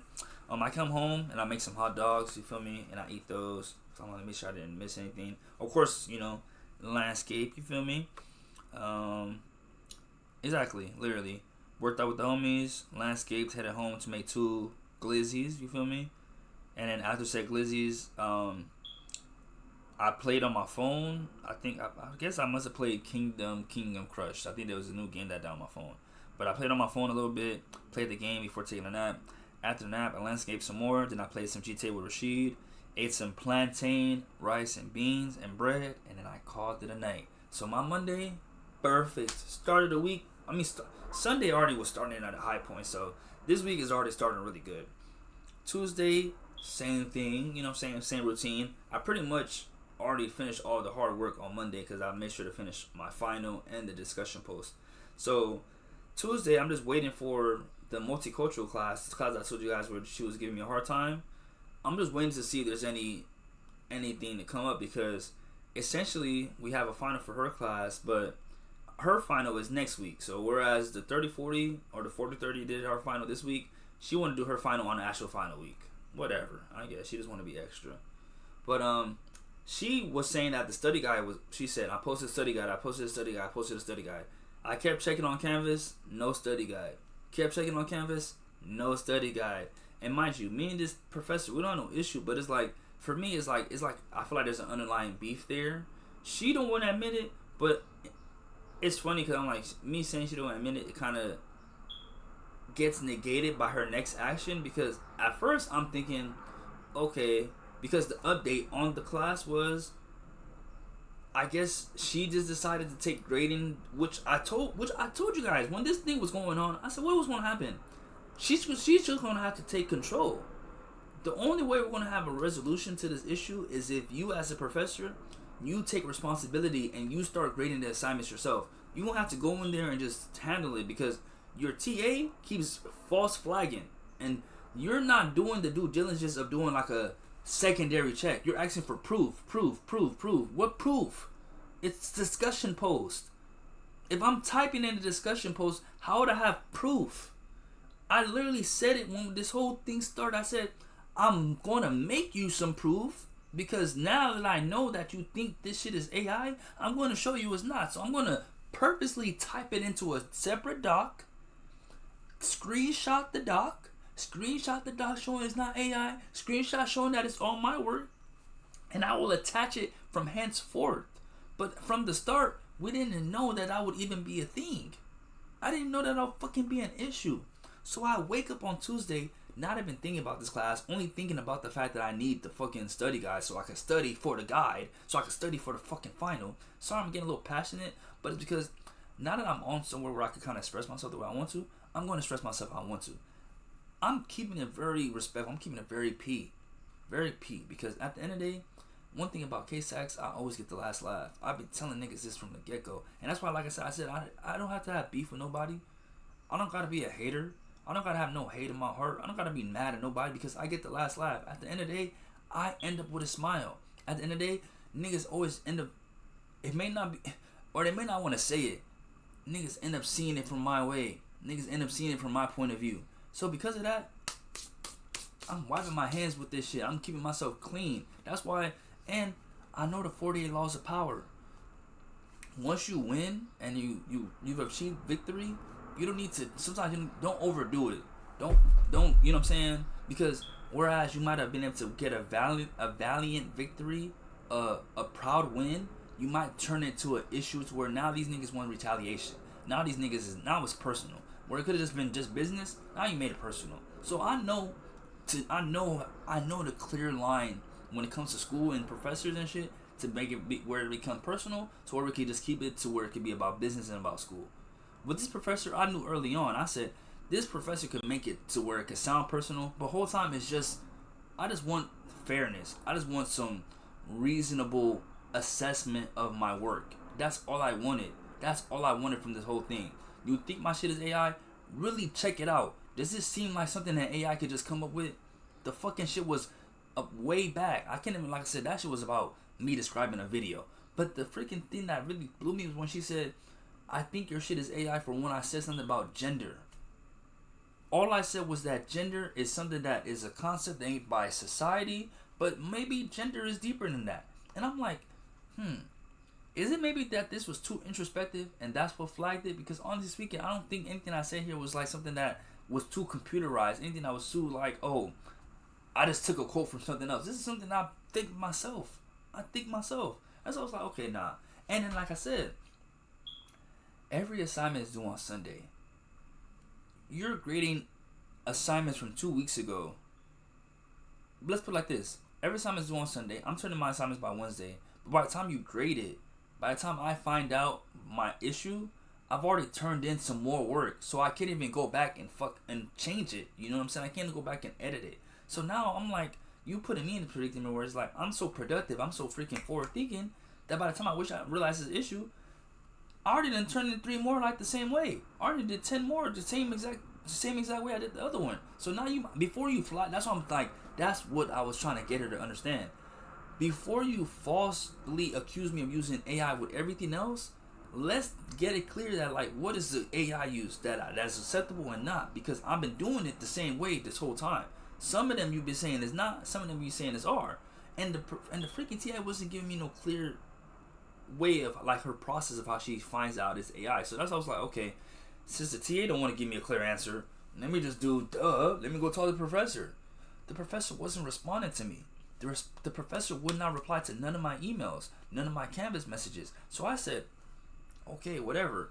I was going to leave it alone. But then the TA gave me 2 more zeros. 2 more zeros. So for a total of 12 points. Oh my God. And it's like, I'm getting passionate because when I tell you guys the email that this lady sent me yesterday on Tuesday regarding this whole situation, the way she tried to make it seem that I was just like, basically like I'm just bitching. I'm tripping over 12 points. Lady, I'm not tripping over 12 points. Your class is tripping over 12 points. The weight of the assignments is tripping over 12 points. If these 12 points didn't fucking matter, I wouldn't give a fuck about the 12 points. The zeros were dragging my grade so far down from the high it was that I have to care about the 12 points. But I'm tripping. I'm doing the most over 12 points because I've cool. Bet y'all right. Okay, cool. I'm going about my day. I'm going about my course because like at this point I'm like, oh, I know now. I done crossed my I's and dotted my T's because I'm like since the last conversation with the TA, I already told myself, I said I'm gonna just attach proof every time because what are you gonna do now? What are you gonna do now? So I just been attached proof every time to the point where even the other students have been seeing it literally in the discussion posts. So boom. Now that I feel like I've covered my tracks and I'm good, I'm just waiting. I'm just waiting for the next zero. In reality, I'm waiting for her to try it again, but she doesn't try it again. Eventually, like I said, the situation gets resolved. The professor never reaches out to me though, right?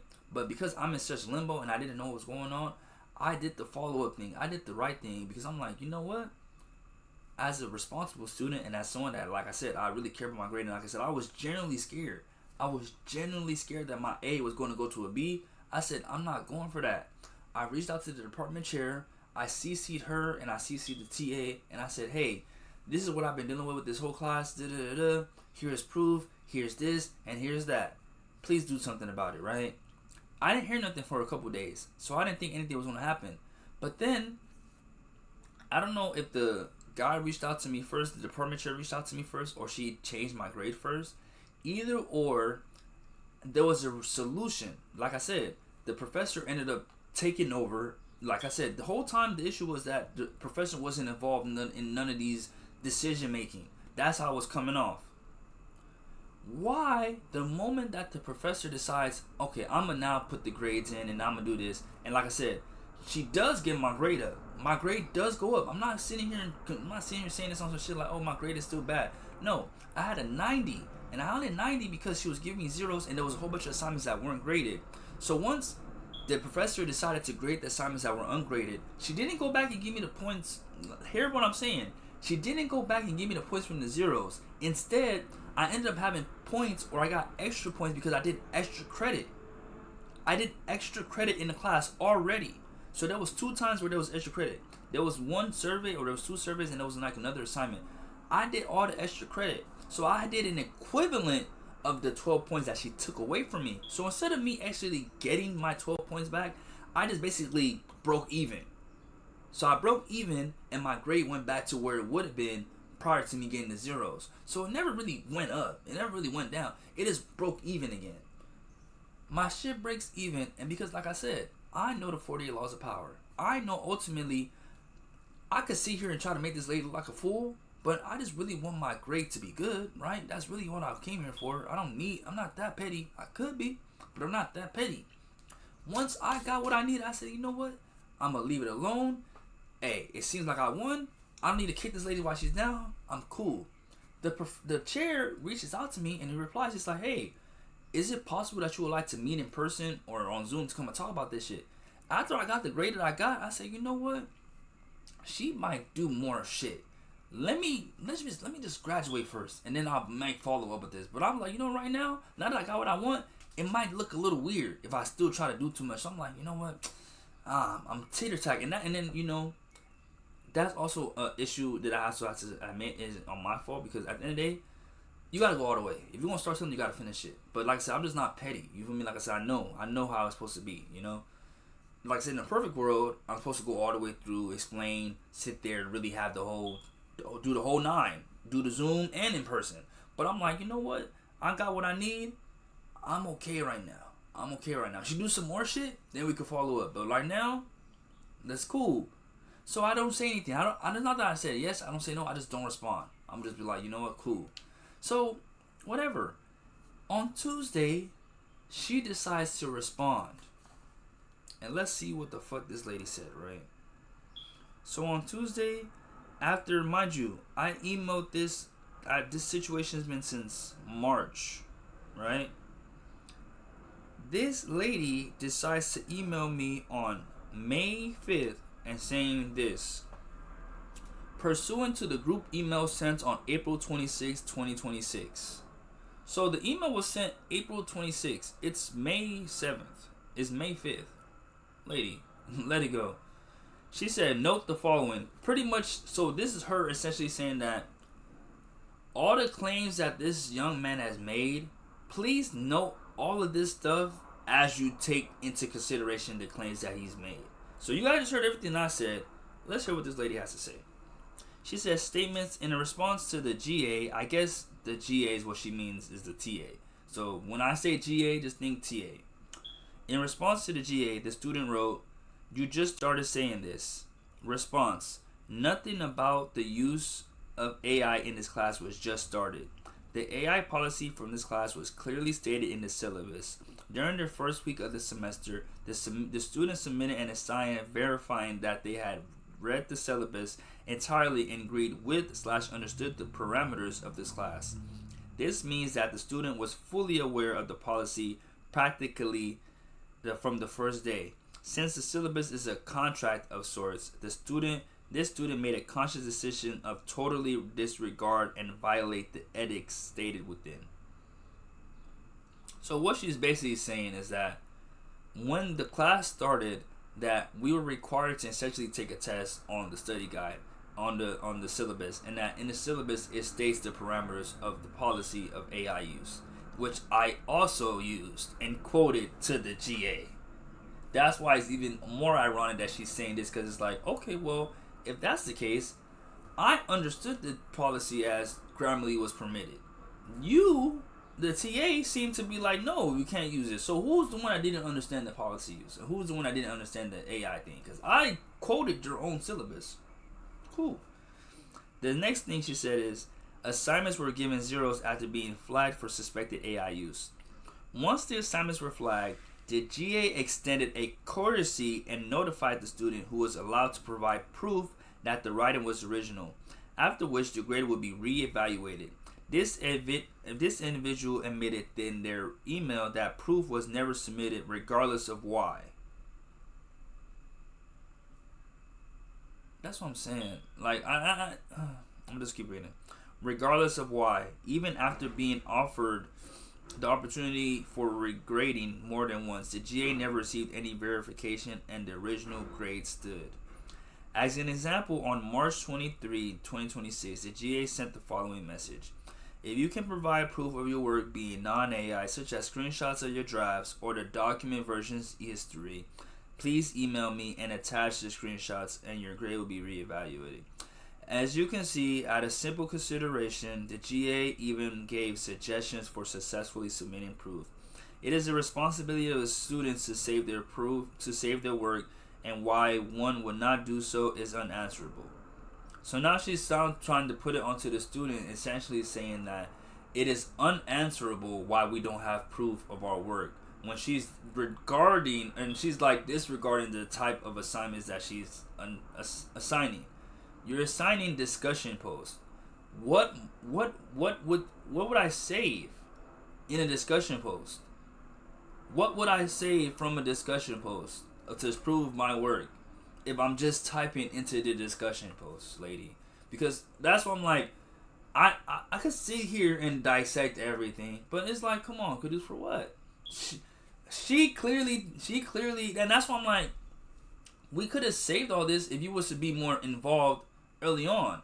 You decided to be involved at the latter half of the class after you done already gave me the point. So you were doing all this like you didn't do what I wanted. At the end of the day, I still won, and we're talking about anything.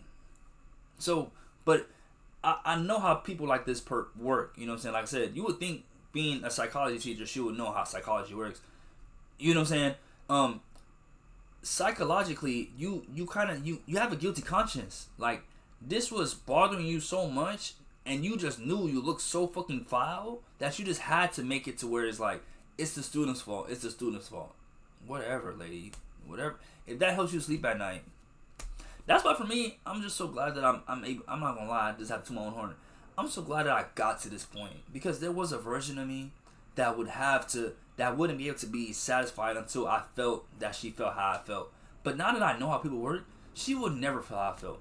Me trying to make her hurt or make her feel pain or feel annoyance or feel, I guess, regret for what she would do would just be me doing myself a disservice, because I just, like I said, that's just what I be learning, especially with women. They don't ever feel what you feel. No matter what they do to you, you can never make how they make you feel. You can never put that feeling onto them. They will never understand. They will never get it. They will always just deflect. They would always just, find a way to just make it on you. And that's what this lady's doing. So now, without verification, the original grade was enforced. It should be noted that the work of 39 other students was also flagged, 11 of whom who used AI quite heavily and at an unacceptable level. The GA followed the same procedure with all of them and requested proof. The students immediately provided proof, and the grade was revised. Finally, contrary to what the student insinuates, the GA and I have been in constant communication, because she's saying that, contrary to what I'm saying, that her and the TA have been in constant communication. That's cap. That's cap. That's what I'm like, I don't know why this lady's acting like I don't have my own proof. I literally attached all the proof there, but it's cool. Like, I don't know. But whatever. She said, contrary to what the student is insinuating, the GA and I have been in constant communication about all matters in this class from day one. No action was taken. No action was taken with my knowledge. Wait, I don't think she realized what she typed. The GA and I have been in constant communication about all matters in this class from day one. No action was taken with my knowledge and approval. So no action was taken with it. So that's what you're saying? Without. It is completely outside of this individual's purview to suggest that they have had any information whatsoever about the work relationship between the only two parties responsible for teaching and managing this course. That's what I'm saying. I don't know if she. That's what I'm saying. I don't know. Maybe she just thought I just was only talking to myself. This lady must be born yesterday. There's such thing as group me.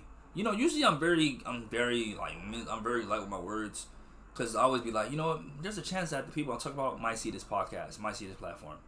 I hope this lady sees this. Like, I hope after the fact and everything's all played out and I win and I can like ha ha ha laugh, you see this and you hear how stupid you sounded. It's something called group me, where students make a group and they talk about certain things. And this class in particular is the theme of this group me. We discuss you and we discuss the course. There's literally students that have literally said you respond to them. And there's literally students that said you have not responded to them at all whatsoever. So you could try to make it seem like, oh, you're just so innocent, you be talking to the... Literally, this whole semester, I've only talked to the TA. This is the first email and the first communication personal that I've ever received with you, lady. And the first email that I received with you is a long-ass rant, basically trying to deny and denounce and basically say how all my accounts and everything that I've been calling you out on is cap, is crazy. And that's why I'm like, for me, it's like, bro, you got bigger problems. Obviously, it's not me. You got whatever you got going on. I kept saying that. I kept saying that in group me. I said, hey, it would suck. I said, I pray this lady's not going through nothing, because it would suck if I found out that this lady was in the hospital and she decided, man, I trust this TA. Let me just let you take. I trust you. You got this. Because if you're going through something, go through something. But just because you're going through something don't mean you gotta treat people like this. You know what I'm saying? Because like I said, as a psych major, I know this attitude is not me. I just wanted my grade right. I just wanted my shit to be properly assessed. Whatever you got going on is why you so freaking bothered and why you so pressed. Because you over here, you throwing out such. That's why nobody responded. Nobody. Because what are you talking about? That's why I'm like, I wanted to say, oh, I want to be so petty, but I'm gonna wait. I'm gonna wait till this time. I know exactly when I'm gonna respond to this. Don't worry. But per view suggests that they have intervention, whatever the work relationship between and matching this course. Statement: I did not expect my own writing to be challenged. In 2026, all factions should already be fully aware of the use of AI and the many issues with authenticity that are created. Of course, this can always be avoided by non-use of AI and trusting one's own abilities, especially when the assignments only required 6 to 7 paragraph. For the record, the same AI tool used by the student was also used to check work, and the results saw non-approved AI use. Basically, that's what I'm saying. That's what I was saying. If the same thing that I'm using is saying that it's not AI use, and you're using the same thing and saying it's AI use, who can we believe? Like, come on. That's why I was like, we got to check deeper. If it's saying in both of it, if that's why I'm like, just look at the actual work. Just look at the fucking work. Look. Am I not answering the question? Then that's why I'm like, then we should look at beyond AI. That's. Man, bro. I hate when you gotta be smarter than a teacher, bro. I have not been able to get a response from the professor. See? And you see what's so crazy?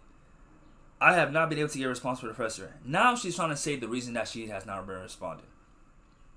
Due to the sheer number of students, 237, doubled class size, 70, not 40, and tripled volume of inbox message, unfortunately, all aspects of response have been delayed.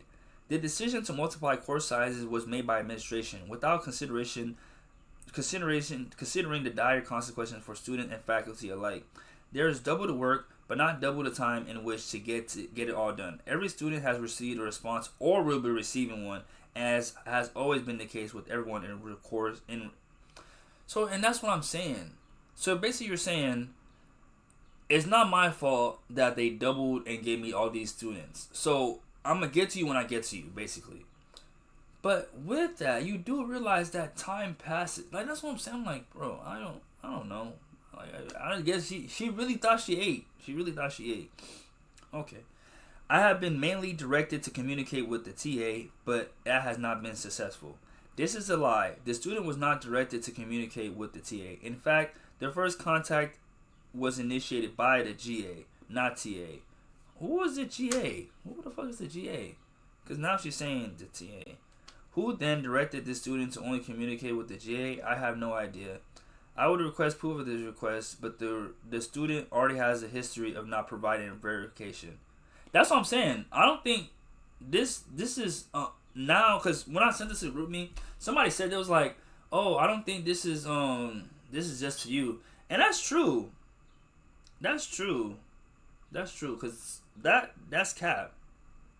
The person, she can't say I don't provide proof, but I literally provide proof. But okay, yeah, because now she's trying to say, but the student already has a history of not providing verification. As for being an unsuccessful inquiry, the question was asked and answered more than once. The issue here is not about receiving a response, but rather that the student did not like the response that was given. Okay, what the fuck, whatever that means. I could care less about the. That's what I'm saying. I don't know. As a Nigerian American, I pride myself on being multicultural, student wording, and that was in part of why I felt confident taking this course. I'd be able to express myself. Ethnicity and race are irrelevant to the use of AI. It is admirable that the student has self-pride, but suggesting that their voice has been silenced is yet again another lie. From day one, everybody in this course has been continually encouraged to examine the materials presented and apply them to their life experiences, so that they can find, speak, and stand in their own truth. I was worried about speaking up because I fear retaliation. How dare this student insinuate that either the GA or I would retaliate against any student for any reason? To even imply that either of us is capable of such vile behavior is simply despicable. This person is completely out of line, totally inappropriate, and absolutely disrespectful. Further, it is appalling that the student is allowed to do this to a veteran educator and GA, both of who have untarnished history of demonstrated professionalism and unquestioned integrity. This unwarranted, unproven, and unwanted character attack has caused both of us undue stress and anxiety, which is a direct violation of faculty rights to a healthy and safe work environment. Our work environment is now hostile, untrustworthy, and unsafe. As such, appropriate and legal response options will be explored. I had an A in the class, and these zeros have had. I hope, and that's what I'm saying. I hope you do. I hope you do take legal action. Please do. Please do. I had an A in the class, and these zeros have had a major impact on my grade. With graduation getting closer, I'm very concerned not only about my academic standing, but also my reputation. According to rational emotive behavioral theory, the type of distorted thinking that this student has used is catastrophizing, imagining the worst possible outcomes with no evidence, which typically leads to anxiety and stress. The loss of 12 points has not destroyed this person's access to a quality grade or graduation. This student created their own stress and anxiety. As of this writing, the student has a 94%, an A in his class. Obviously, there has been no major impact on the grade or academic standing, so this is yet another falsehood contained with this person's email. As well, this person's reputation has not been affected at all. Neither of us even know this individual anticipates any future contact or has the time and energy to waste on plotting retaliation. Only 2 reputations have been intact, the GA and mine. There is much that could be addressed, but the point is made. Had the student followed the well-published guidelines or used the opportunities to provide proof, there would never be an issue to begin with. That is what this lady emailed me. And I screenshotted everything. Oh my god. I was so happy when I sent this because I was like, oh, thank you. Thank you so much. Thank you. Thank you. Thank you so much for saying this, lady. And as such, that's what I'm saying. You got to be a pretty confident person and like send that to somebody and then just think there's never going to be any follow-up. But it's cool. It's cool. It's cool. That's why for me it's like, what are we talking about, lady? What are we talking about, lady? Like, literally from the start of this whole process, I've been documenting and screenshotting everything. You talking about I never sent anything? Let's go to everything that I sent, right? So, the first thing, it started March 23rd. I literally sent you and her. I literally sent pictures. And you talking about I didn't send any proof? You talking about I didn't send any proof? Lady, I literally have proof on March 23rd of me showing you that my checker was cool. Then you sent this. I sent that. I sent this. Only Josephine. Then Josephine didn't respond. Cool. Then I sent another one because you did it again. I sent on April 14th. April 14th. Another one that said that no AI check. You didn't change it. That's what I'm saying. You talking about, oh my god. You talking about that. Then I sent you a personal one. A personal message on April 15th. April 15th. And you didn't respond. Per to your syllabus that you said that it's a contract. And that's what I'm like. On everything I love, man, that's all good. Because somebody wanted to be petty, and I was like, nah, I'm over it. But matter of fact, that's what I'm saying. I'm gonna wait. But I have all this proof though. It's all good. Because that's all I know. I wasn't tripping. I'm like, this lady trying to make me sound like I'm crazy. I'm not fucking stupid. I wasn't born yesterday. And that was the whole issue. I'm like, you're not even knowing, lady. This is the second time. This is the third time I've dealt with this. So from the first time I knew, I said, okay, I'm gonna have to have proof. From the second time I knew, okay, I'm gonna have to have proof of conversation. So I'm already knowing I have to have proof of my work and I have to have proof of communicating with you guys.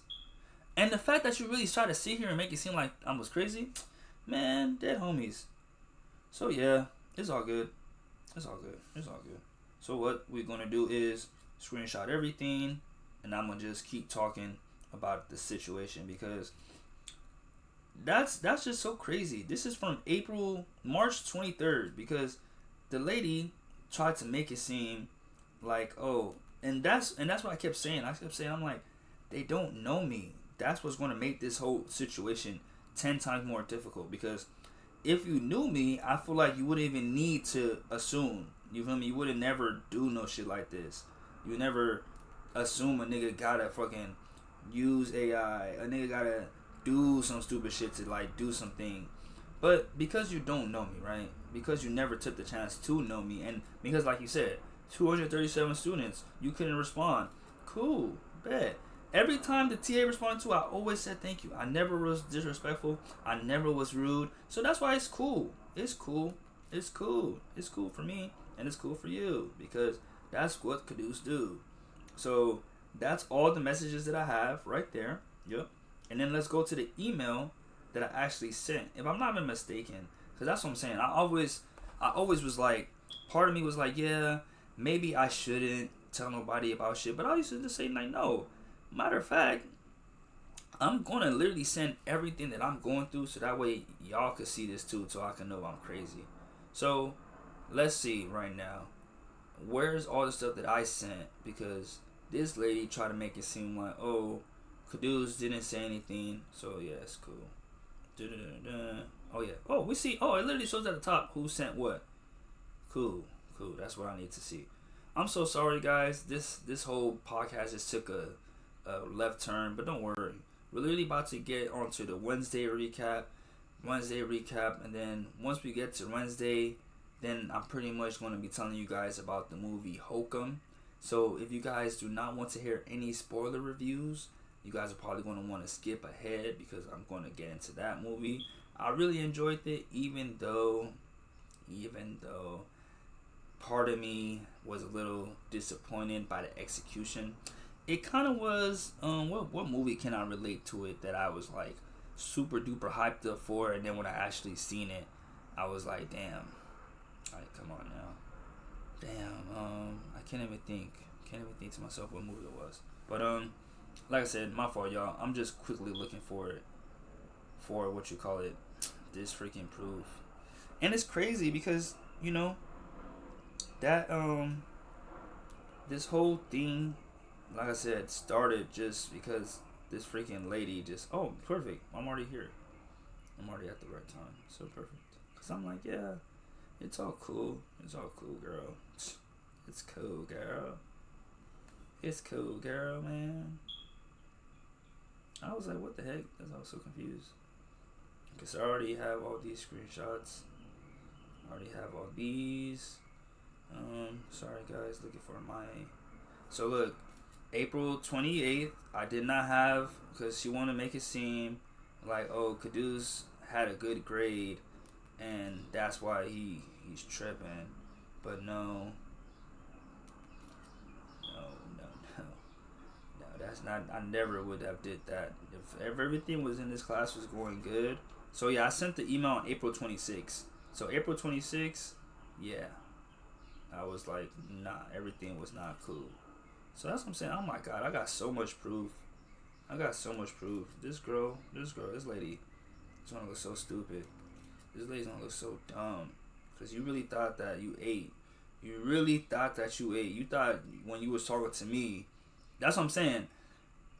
You clearly, when you sent that email, was getting a little bit too general. You know what I mean? You know when... You know how that makes sense. You know, it's kind of like what Drake did when he was going against Kendrick Lamar. Instead of focusing on Caduce and getting all your ducks in a row, make sure you had all the evidence, you had all the things that you want to talk about correct. No, you mixed in a little bit of everything. You mixed in a little bit of what I was going through with other shit and what other students was going through. So yeah, lady, you didn't do your thing. You didn't do your thing. You was not calculated at all. And that's exactly what you get. You feel me? 1, 2, 3, 4, 5, 6, 7, 8, 9, 10. 1, 2, 3, 4, 5, 6, 7, 8, 9. That's 8. Then I'm going to send her the email, that long ass email that she sent me. And that should be everything. be everything, including timestamps showing when it happened, because she tried to be smart and make it seem like I wouldn't have proof. Okay. Because, yeah, essentially, pretty much, yeah, the lady was like tripping. I guess she really thought that I didn't have everything ready. And then, you know what I'm saying? Like I said, I literally have proof denying every claim that she made there. So, the only thing that I guess she was honest about was that, about her response time, that like, yeah, she had a lot of things going on, so I was going to, that either you got a response or you're going to get a response. Because even in that email, she's basically saying that if you haven't gotten a response right now, you can't say you haven't, it's on the way. Well, lady, like I said, it's literally the last 2 weeks of school. You sent me this email on May 5th.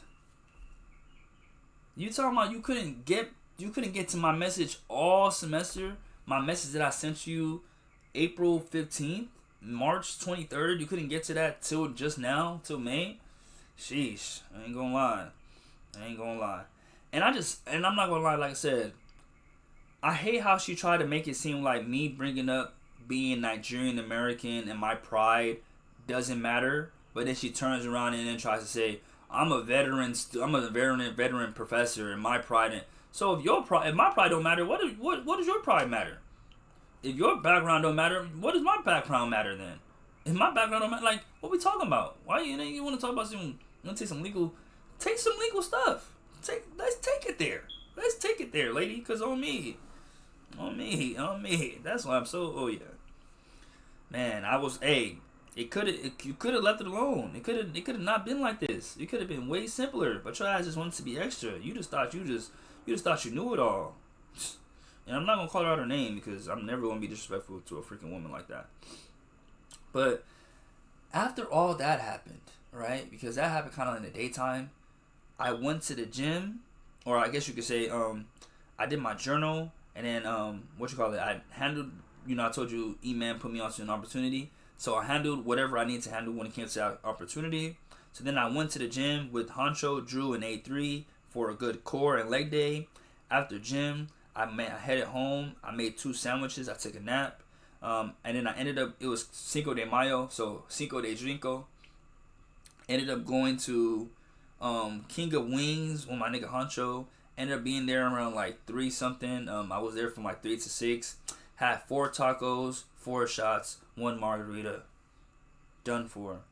I tried to shoot my shot at somebody up there. Didn't go well. But I knew that was just the liquor really talking. So I just landscaped, and then I went to Taco Bell, and I called it a night. And then, went to sleep. Like, literally, that was like, when they say day drinking, that's how day drink is supposed to go. I literally went home, and I literally went straight to bed. So on Wednesday, simple, straight to the point. Peaceful Wednesday. Woke up early, on time for my morning routine. Woke up, handled business, did my morning routine. Used the restroom, brushed my teeth, prayed, and then did my affirmation in my journal. After that, I made my TikTok. After that, I headed out to the gym with my nigga Drew. We couldn't make it inside the gym, so we went to another location. Finished our workout over there. After the workout, I landscaped, and I headed home, and I made some rice and stew. After eating, I just took a nap, and then I woke up, and I just played the game for the rest of the day. After playing the game, I took a break. You know what I'm saying? Like, so we're just chilling all really. Wednesday was just really just to the point. That's why I'm disappointed that I didn't do my podcast topic list, because I have no reason to not have this ready yesterday. I could have been recording way earlier in the day today, but I was just enjoying myself, you feel me? So much so that I freaking went to get some carne asada fries at like 10 o'clock, you feel me? And I came home, ate them, and then I tore those up. And then, you feel me? That's how I ended up waking up to today. So now that I got the weekly recap, like I said, we're about to get into the movie review of Hokum. So if you guys would like to see the movie spoiler free, exit now. If you would not like to see the movie spoiler free and you don't care, stay right here. So without further ado, I'm going to be talking about the movie Hokum.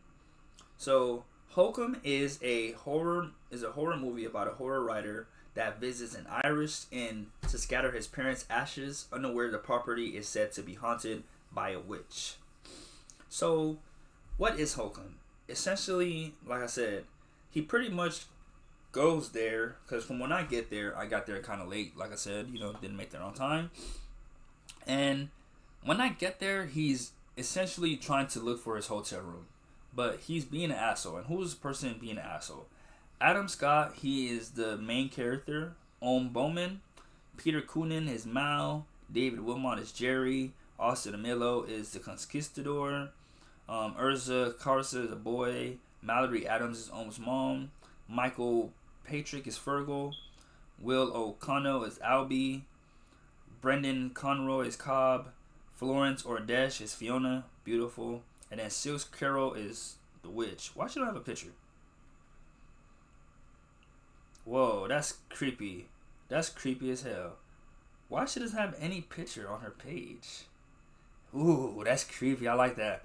So I guess we won't know what she really looks like, really, in real life, because her name is Sils Carroll, but we don't have no picture of her. We don't have no picture of her, guys. Okay. But that's the top cast from the movie, right? So now we can go into how the actual movie went. So essentially, Bohm, or I guess you could say Ohm, is basically here to dump his parents' ashes. His parents passed away some time ago, and it's time for him to dump his ashes, and he's a writer, you know what I'm saying? So he writes books.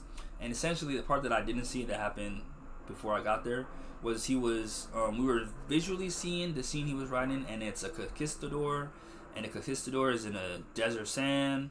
He finds a bottle that has something important inside the bottle, but he doesn't have anything he could break it on, so he was deciding to break the bottle on his son's head, and then that's how he was going to end it. And then I guess the girl that's hearing the story, Fiona, was like, that's kind of bleak. And she was like, yeah, if it's bleak, I ain't gonna read your story. And he was like, I don't care. But pretty much he was being an asshole, unbeknownst to us. The reason he's being an asshole is because, essentially he's been through something traumatic. I don't want to say it too early because I feel like the way they hit it was really nice, in a sense. But pretty much, the reason he was even at this hotel, because it's like, what's the forward driving, what's the reason he's even there? The reason he's even at this hotel is because his parents went there for the honeymoon. So he's generally just there just because, like, oh, my parents went here, I'm just here to, like, I guess, come back to it. It just so happens that the hotel is haunted by a witch, and the witch happens to be in the honeymoon suite. So it's never like his parents was in the honeymoon suite. Nobody he knows in particular was in the honeymoon suite. The girl he meets there, Fiona, just mentioned the honeymoon suite and then mentioned that it's, haunted. So he's there because he wants to put the ashes away, but he stays because, I guess, of the haunting. He's a horror writer, But that's what I'm saying. The Conquistador story wasn't a horror book, so I just seen like, because in the description it says a horror writer, but it don't seem like he writes horror stories. It just seems like he just writes stories, But yeah, essentially, like I said, the part I get there, he's going to his hotel room and he's talking to Fiona, but he's being mean, and she's like, "Well, I'm not gonna help your ass, then, nigga." And he's like, "Okay, well, I'll be nice." And she's like, "Yeah, fix your attitude." So and like I said, I think that was just funny in the sense of, I feel like he literally was getting away with being an asshole to everybody else because it was guys, but I think because, not gonna lie, he's a nigga, he probably wanted to crack. I think he liked Fiona. Like, he may not, they didn't really, like, explore that much, but he clearly liked her, or clearly found her attractive, because the nigga was being an asshole to everybody, even the bellboy. Like, he was being so mean that that's what I'm saying, man, I didn't feel bad for this nigga, I'm gonna be honest. I did not feel bad for him, because even with the whole thing, like, even once I find out what happened, it doesn't make me feel, I don't get no, because then I'm like, bro, you should have more patience with people if you've been through what you've been through, but you became a dickhead, literally. I don't care, bro. I'm sorry. I'm one of those niggas that, like, just because you've been through a lot of bullshit doesn't give you an excuse to just be mean to everybody. Like I said with my professor, just because you're going through something doesn't mean you gotta take it out on me. I ain't did nothing to you. Figure out a way to handle your issues and your stress and your whatever, and then come back and properly talk to somebody. But trying to excuse and then to be like, just be an asshole and then be like, oh, that's just how I am. Nigga, no, it's not. Nigga, no, the fuck it's not. Because, bro, this whole time, bro, this nigga's being an asshole, he's being mean to everybody. But because, like I said, Fiona's not going for it, he's kind of like, okay. So he talks to Fiona. He ends up finding out about the room being haunted, and he ends up finding out what to do if you find a witch. Because obviously, they can't just give you the issue without giving you a solution. So just in case you do find a witch, just get a white chalk and then write a circle around yourself. And I just immediately thought of the SpongeBob episode where they were camping, and the only way they could get away from the underground sea bear is by doing the little complicated shit. So I just thought about that. You feel me? Shout out to SpongeBob.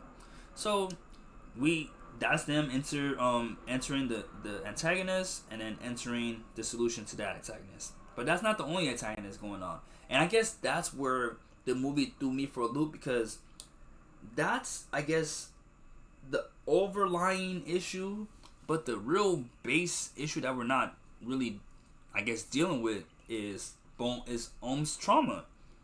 His trauma of the fact that he accidentally killed his mom. Because when she asks him, okay, so why are you here? Oh, I'm here to put away my parents' ashes. Oh, what happened to your parents? Or I guess, because something she says, she's like, oh, you remind me of my mom. And she's like, oh, yeah, what happened to your mom? Somebody shot her in the face. And then he was like, oh my God. She was like, what happened to the person to kill her? And it was like, the person was too young to get punished, but he should have been hanged. Unbeknownst to the audience, he's talking about himself. So he accidentally shot his mom. But we don't find out until later on in the movie, and that's what I'm saying. The movie, I guess, just expects you to just be able to pick up on subtle signs, because the person that worked on this movie also worked on Oddity. And that's why I was like, at least in Oddity, you're led to believe certain things, but they leave you enough crumbs where you can make sense of it. In this one, they don't really give you crumbs. You know what I'm saying? So you just kind of expect it to just, kind of just go with it. And that's why I guess I kind of had the difficulty with it, because I was just like, I don't mind going with it, but I guess if it lined up a little bit better, it will make it easier for me to digest it. Because the issue I was coming across myself was with, okay, so I'm just supposed to assume that everybody could just have that vibe to just know better. I guess, everybody has that second intuition, because essentially, right, after he talks to the bartender, Fiona's the bartender, he gets a drink from her, the busboy comes through, and he basically is like, I'm a big fan of your work, I know you're a writer, and I actually am a writer too. Do you mind giving me, some criticism of my work? Boom, like I said, Ohm is not fucking with nobody, but we're not knowing why, but we just knowing that he's just mad at the world. But he's not fucking with this bellboy, but he's just so mean to him. And like, cool. The kid is like, oh, and then Ohm is like, you know what? I actually have an idea for a new character. This person that doesn't know how to read the room. Pretty much he was subbing the bellboy, and the bellboy is literally really doesn't know how to read the room so bad that he's like, oh shit, that probably would be a good character. Boom, I guess he just can't get this guy to go away, and instead of him just being maybe I don't know, maybe the last guy cannot be left alone. You didn't think that would work? This nigga Boom, there's a candle with like an open mouth right there, decides to grab a spoon, puts the spoon inside the candle. While he's talking to the guy, the spoon is over there getting hot. He's flipping it, he's doing that. He takes the spoon out and he puts it on the nigga's hand and it burns him. And he's like, be like that. And I was like, was that your way to try to be funny? Because I'm like, you're lucky it wasn't me. Boy. But eventually, the busboy shows that he's not no bitch anyway, because all this low-key happens because, well, we don't end up knowing what happens is, but I don't know if this happens, because that's what I'm saying, I don't know how connected these are, right? Essentially, what we don't see what happens off screen is that after that, I guess the busboy was like, okay, bet, fuck you, nigga, and goes to Ohm's room and gives him some magic mushroom tea. Cool.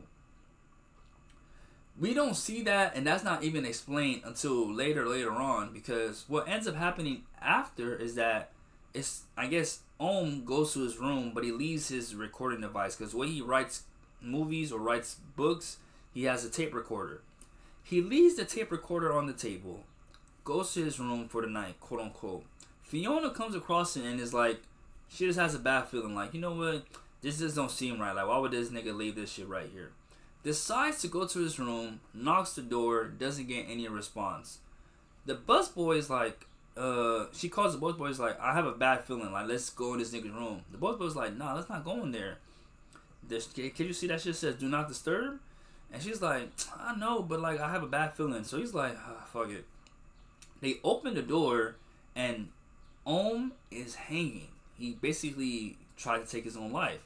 And I just feel like they just go past that scene so fast that we don't really get a chance to really, that scene doesn't really get a chance to resonate and I guess sit or hit us like I think it's supposed to, because this guy was going through so much and was like clearly going through a lot to the point where he felt the need to want to take his life. You know what I'm saying? And we're just supposed to just be like, okay.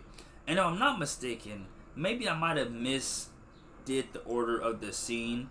No, I know I'm not tripping. No, okay, I think I am tripping. So I missed the scene. So he gets there first, taps in with the restaurant or the hotel, and he's like, hey, do you guys know where the redwood tree is at? Then he goes and gives his parents' ashes at the redwood tree. He puts his mother's ashes away very delicately, and he just kind of throws his dad's ashes away. So we're shown clearly he loves his mom, and he doesn't really fuck with his dad, but he respects him enough to come and put his ashes away.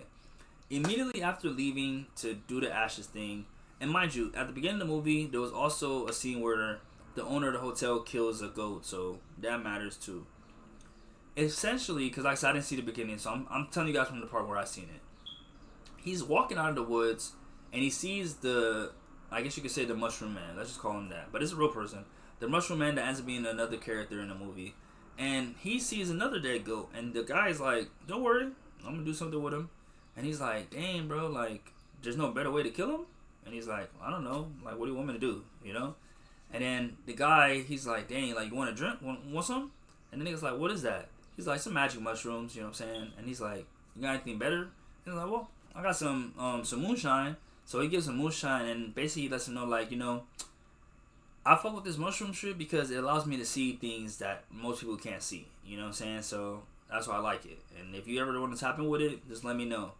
But he's like, nah, I'm just stick to moonshine or whatever.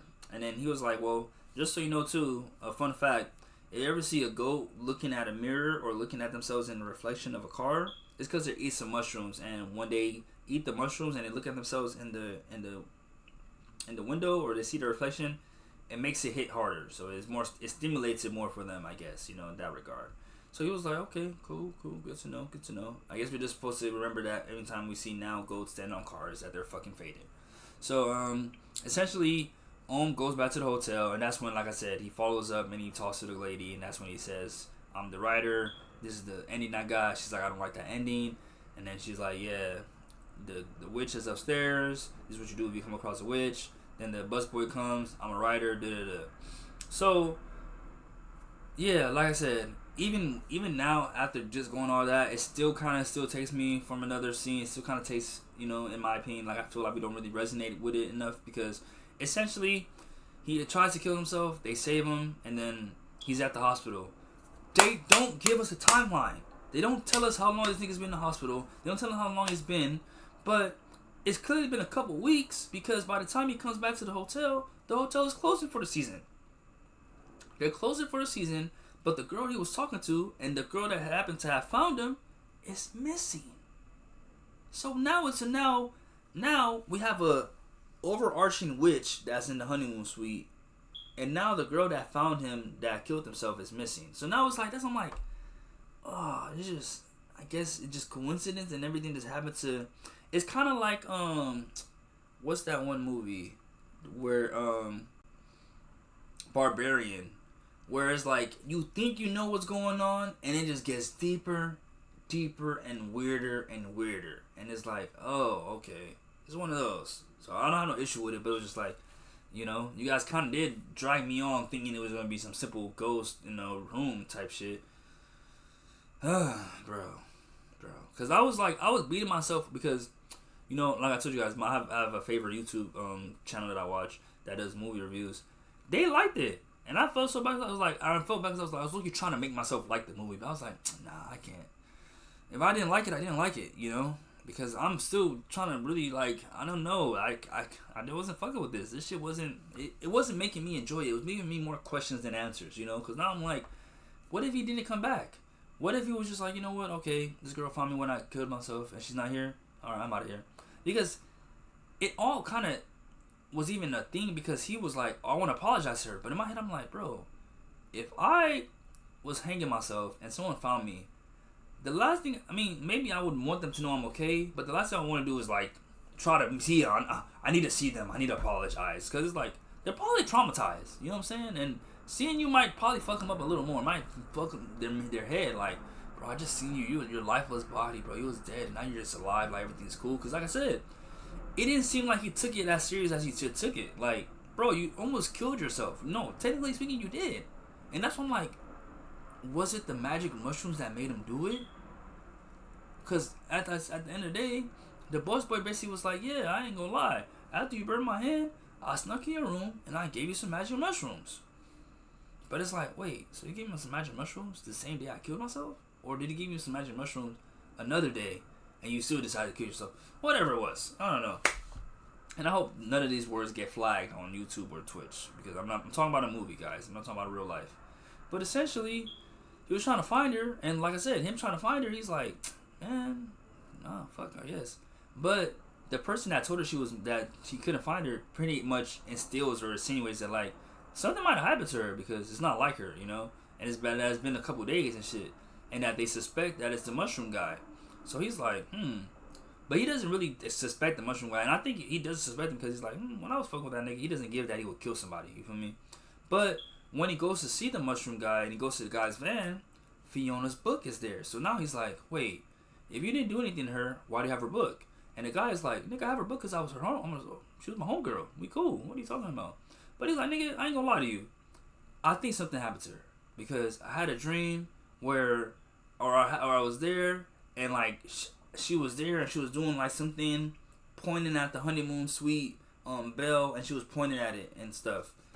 So the guy is like, naturally is like, were you on shrooms when you seen that? He's like, well, yeah, duh, nigga, how else would I see it? And then it's so funny because even when I was watching, I was like, duh, nigga, you thought he was seeing that sober? That nigga had to be on shrooms. That's the only way he would be able to see some shit like that. But I'm like, okay, all right. I guess the shrooms allow niggas to see other things. But essentially, when I see that, I'm like, okay, so now there's some foul play involved. Because clearly, whatever happened to Fiona was not meant to happen. Cool. Ohm and the mushroom guy, they're basically planning. He's like, hey, I'm gonna go back when the place is closed and I'm gonna go try to look for her. And Ohm is like, okay, bet. Like, you know, but prior to him meeting up, he basically was like, let him know, like, did y'all check the honeymoon suite? And then he was like, nah, we don't go up there because, you know, it's haunted and shit. So Ohm is like, that's weird because this girl said she wanted to go to the honeymoon suite. She's missing now. And they said, didn't check the honeymoon suite? That's weird.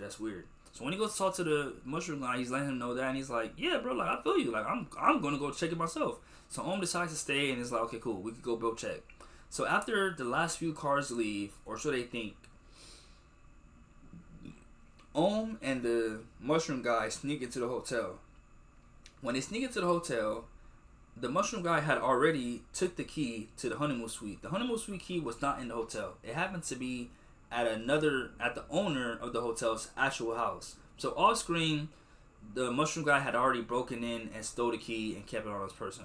So I don't know when he gave it to Ohm, but essentially when he gets in there and he's trying to go to the back and do something, one of the employees that works there that fucks with Fiona chokes him out and basically is like, I'm about to take this nigga to jail because he genuinely thinks the mushroom guy did something to Fiona. And us as the audience, we're not thinking he did something, but we don't know what to believe. You know what I'm saying? But somehow, some way, Ohm being, I guess, able to blend in with the background and with the setting, he's literally just standing to the side watching all of it happen. And because the guy, the employee or the associate would never think that Ohm would be a part of it, he doesn't even think that there's anybody there. So he just basically is like, is anybody else out there? Ohm doesn't say anything, so he's like, okay, cool. He basically ties up the mushroom guy and is like, okay, cool, I'm taking this nigga to jail. So Ohm, being still at the property, still having the key, he goes upstairs. And the whole process to even get to the hotel room, to the honeymoon suite, is creepy as fuck. That's what I'm saying. The movie does a good job at unsettling you. It makes you very creeped out. And like I said, I was also off the chocolate, so I was definitely even more immersed. I'll keep it a whole 1,000. But the movie does a good job at like keeping you immersed, definitely keeping you like off balance. And I guess that's why when you start figuring out what's going on, it kind of starts, the fear factor just gets to a zero because it's like, oh well, It's not really like, just not really that scary then. But the whole time, like I said, because I was missing certain parts, is being haunted by his mom. We're not realizing why he's being haunted by his mom until he reaches the honeymoon suite. And I guess it makes sense because there's a ghost there, there's a witch there. The powers are just really strong. And unbeknownst to us, like I said, also is off the shrooms, but we don't know he's off the shrooms. And I guess he doesn't know he's off the shrooms either, because I'll be able to tell, you know what I'm saying, type shit. Like, if I'm freaking able to, like, I don't know what type of shrooms they were using. Pretty much I'm saying, like, if I know how I am when I'm sober, and I know how I am when I'm faded, and I'm over here, like, because shrooms are strong, so, like, if he was on that, and he's not noticing, he's just a different guy. But essentially, he goes upstairs. The honeymoon suite has been left untouched, so it's very old, it's very run down. There's a hot tub with some black water, you know what I'm saying, like, and essentially, is just up there chilling, and then I guess he takes a nap, and then when he takes the nap, this creepy ass character, the creepiest character of the whole movie, is staring at him. But I guess, and that's why it's so weird, because I'm like, was that supposed to be a message?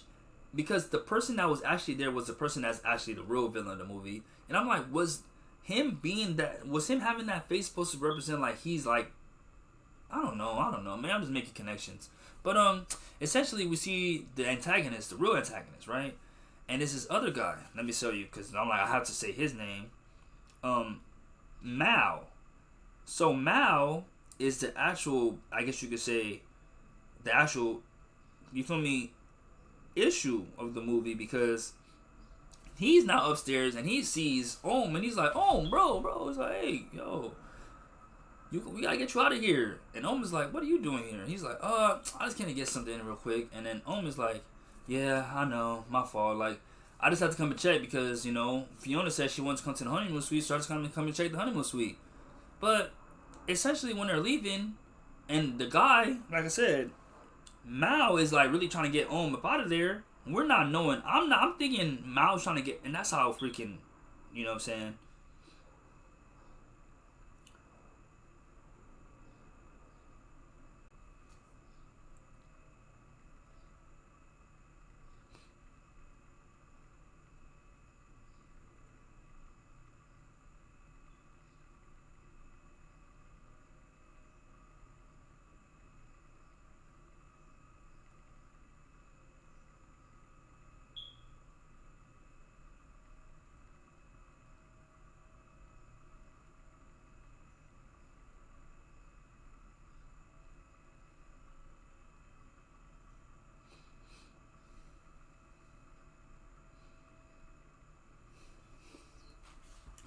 Sorry, so that was a follow up from the thing that I was telling you guys about, where I said I was going to actually follow with the professor. I want to stay anonymous. I don't want to be anonymous anymore.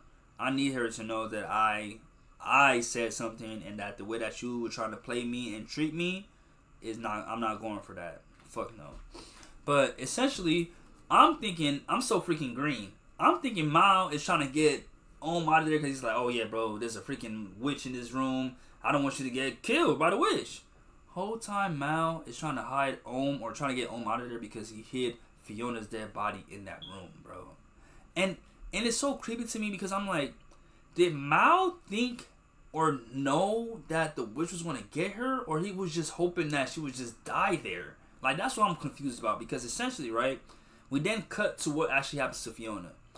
On the night of Fiona's disappearance, unbeknownst to the whole audience, Fiona and Mao have been having a secret relationship. Fiona, I guess unfortunately, she got pregnant and decided to keep it. Mao is already married, and he's married to the owner of the hotel's daughter. So he's grandfathered into the business. So it's like, which is so crazy. That's what I'm saying. Niggas be so fucking dick.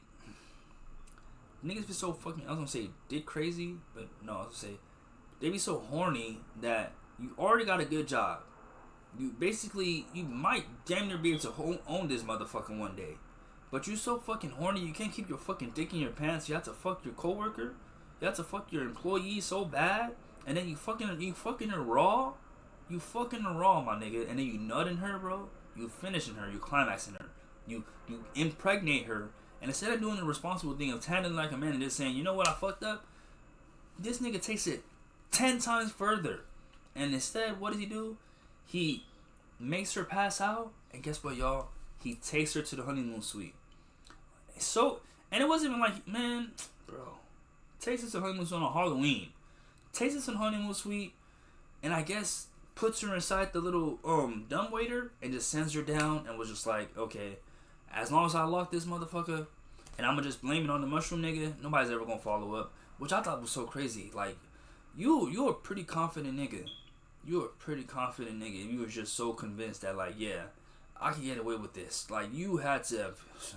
It makes me think, who else has he sent up there? It makes me wonder, who else has died in this hotel? Because that nigga was too confident, bro. Was too... Like,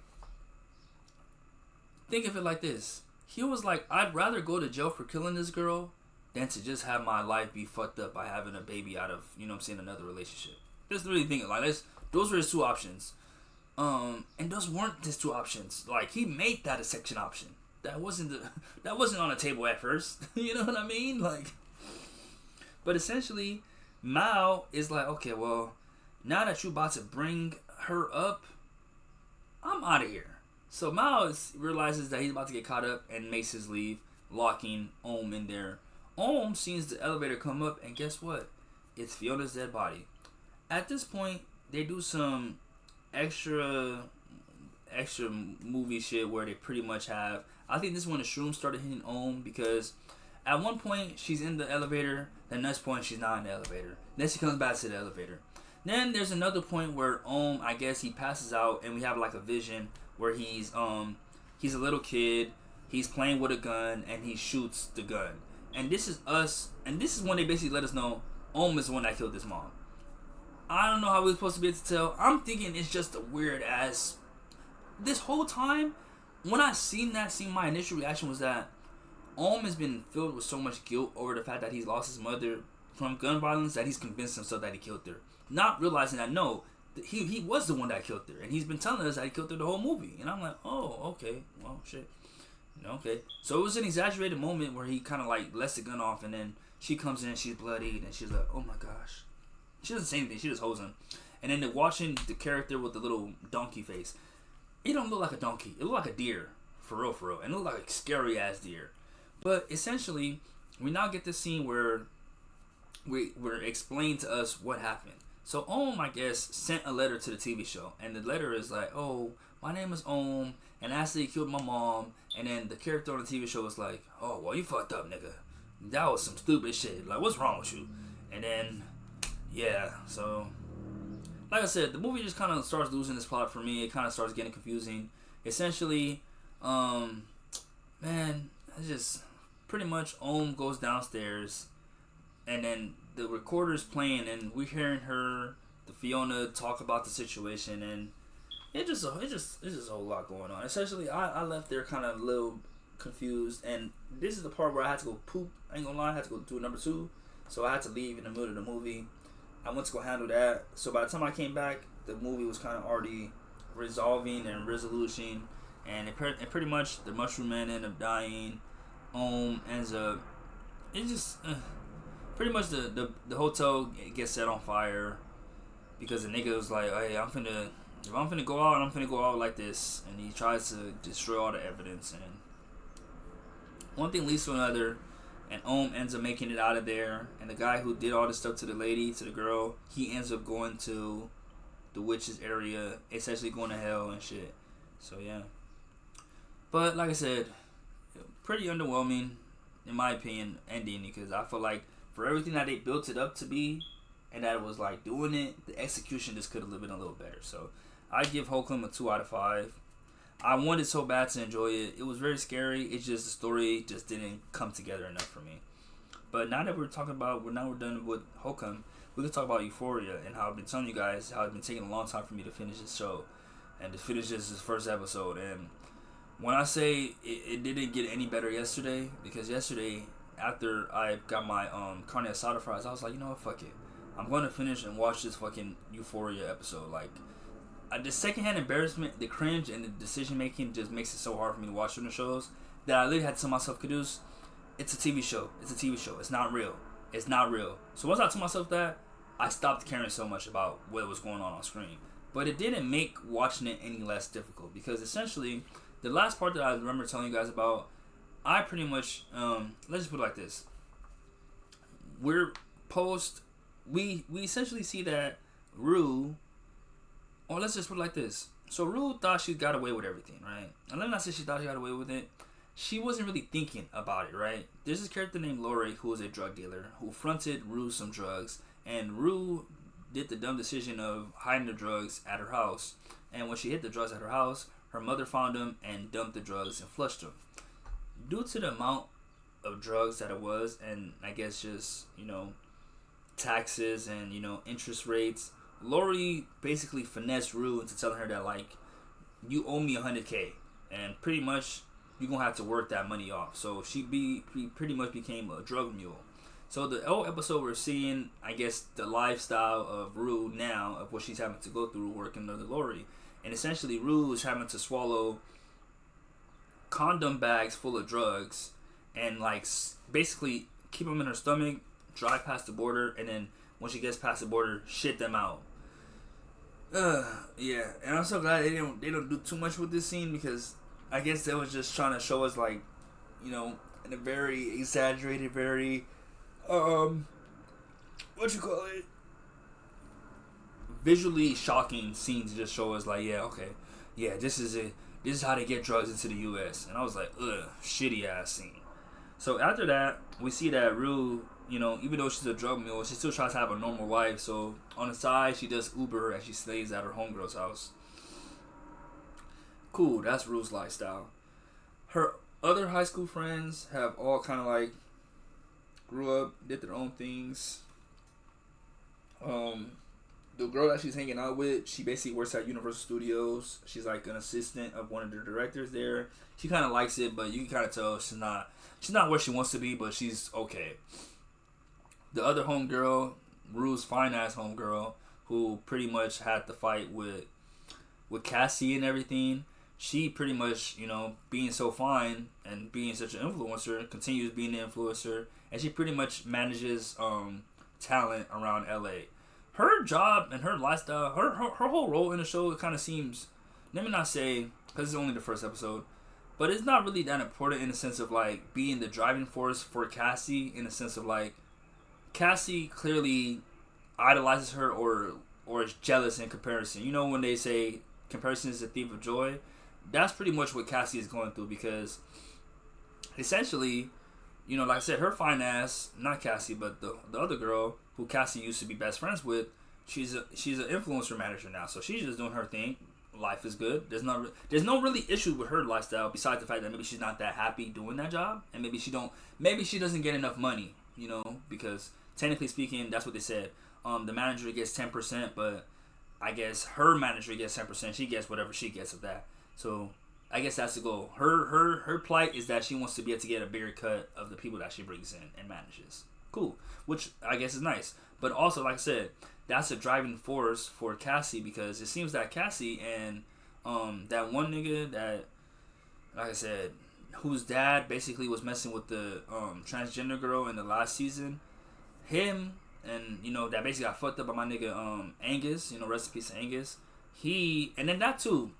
So apparently, rest in peace my nigga Angus, Fetzko, he's still alive in the show. They're kind of pulling a Grand Theft Auto of 4-5 fake, in the sense of he's still alive, he's just in jail.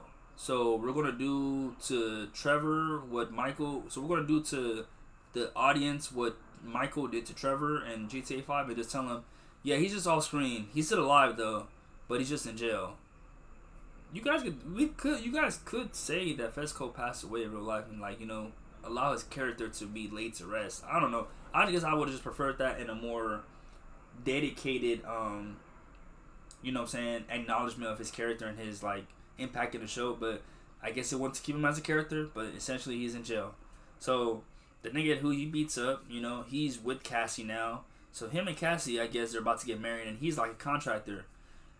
I guess they had no choice. You know, they're gonna have drugs. They're gonna have other stuff and other forms of media. They had to have OnlyFans in the show, and the only way they could put OnlyFans in the show is by making Cassie, I guess. So essentially, Cassie and the guy are trying to get married. She wants some stupid ass, expensive ass floral arrangement that is $50,000. It's not that he can't afford it. He just can't afford it right now, and he doesn't see the need for some expensive ass roses. So I guess Cassie is just convinced that, you know what? I want this so bad that if you can't afford it, I will pay for my damn self. And he's like, girl, how you gonna pay for $50,000 fucking roses? And she's like, OnlyFans. And he's like, the porn site? And she's like, well, yeah. And then what I thought was gonna be a very mature moment of like just overall. But then again, I guess I should have realized what show I was watching. This is fucking Euphoria. What I thought was gonna be a moment of how like just pure expose of how stupid her mindset or her thought process was. Instead, we just see that this nigga just has no balls for real. Because what ends up happening is she pretty much lets him know, nigga, it's not up to you, nigga. Either I'm having this $50,000 floral arrangement and I'm gonna get the money through OnlyFans, or we just won't get married.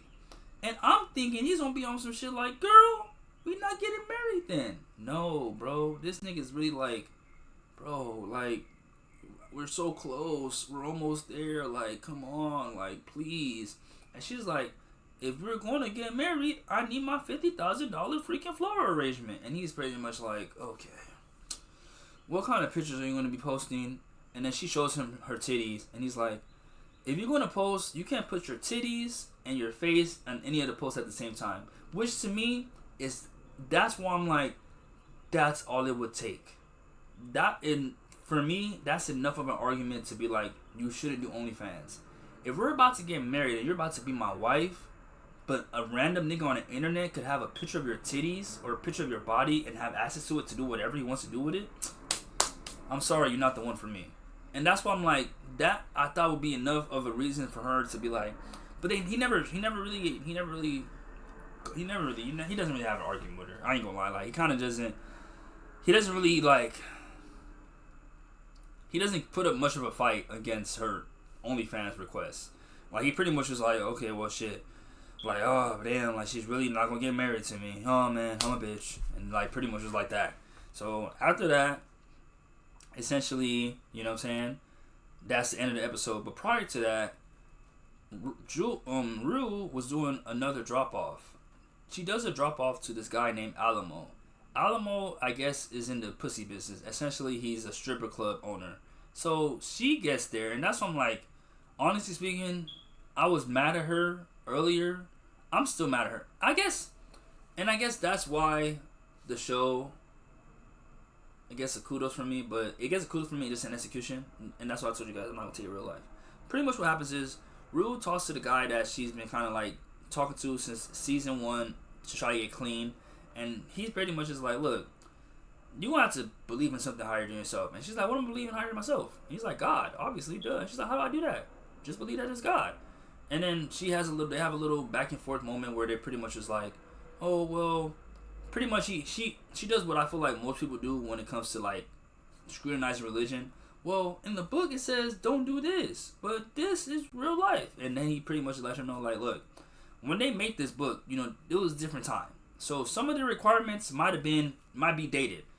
Interpret it how you want to interpret it, which is what I feel like people don't do with just a lot of stuff in general, especially when it comes to like, you know, like I said, religion and like Islam. People sometimes when they think of Islam, they think, okay, this is what the Quran says. How is that supposed to be able to translate in real life or in current times? Exactly. Even in the Quran, they say that, like, bro, they didn't have all these rules at first. If they told everybody you gotta fast for 24 hours and you can't eat or drink, niggas was not going to become Muslim. They had to adjust it and figure it out. So essentially, that's pretty much what he said. Was like, look, I know it says that, you know, because they were talking about gay marriage, I guess, in particular. That's what they said. He said something about butt sex. And he was like, look, I don't know nothing about butt sex, but I just know they was at war and they couldn't think about butt sex. So essentially, from this moment on, this is not me exaggerating. That's the show's implementation of God's presence into the show. Because essentially, after she leaves there, she does an Uber ride and she's listening to, you know what I'm saying? I guess the Bible verses, or the story of Moses, book of Moses. But she just so happens to be doing an Uber. So literally, when there's a moment where the radio or the tape says, "Let there be light," some lightning starts striking, and she's like, but I guess, like I said, that's the show trying to implement God.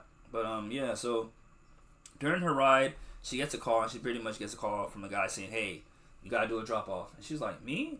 And it seemed kind of confused. It seemed like, because she pretty much brought her homegirl to work with her to do it, and it seemed like she kind of brought the homegirl to be able to be the mule for real.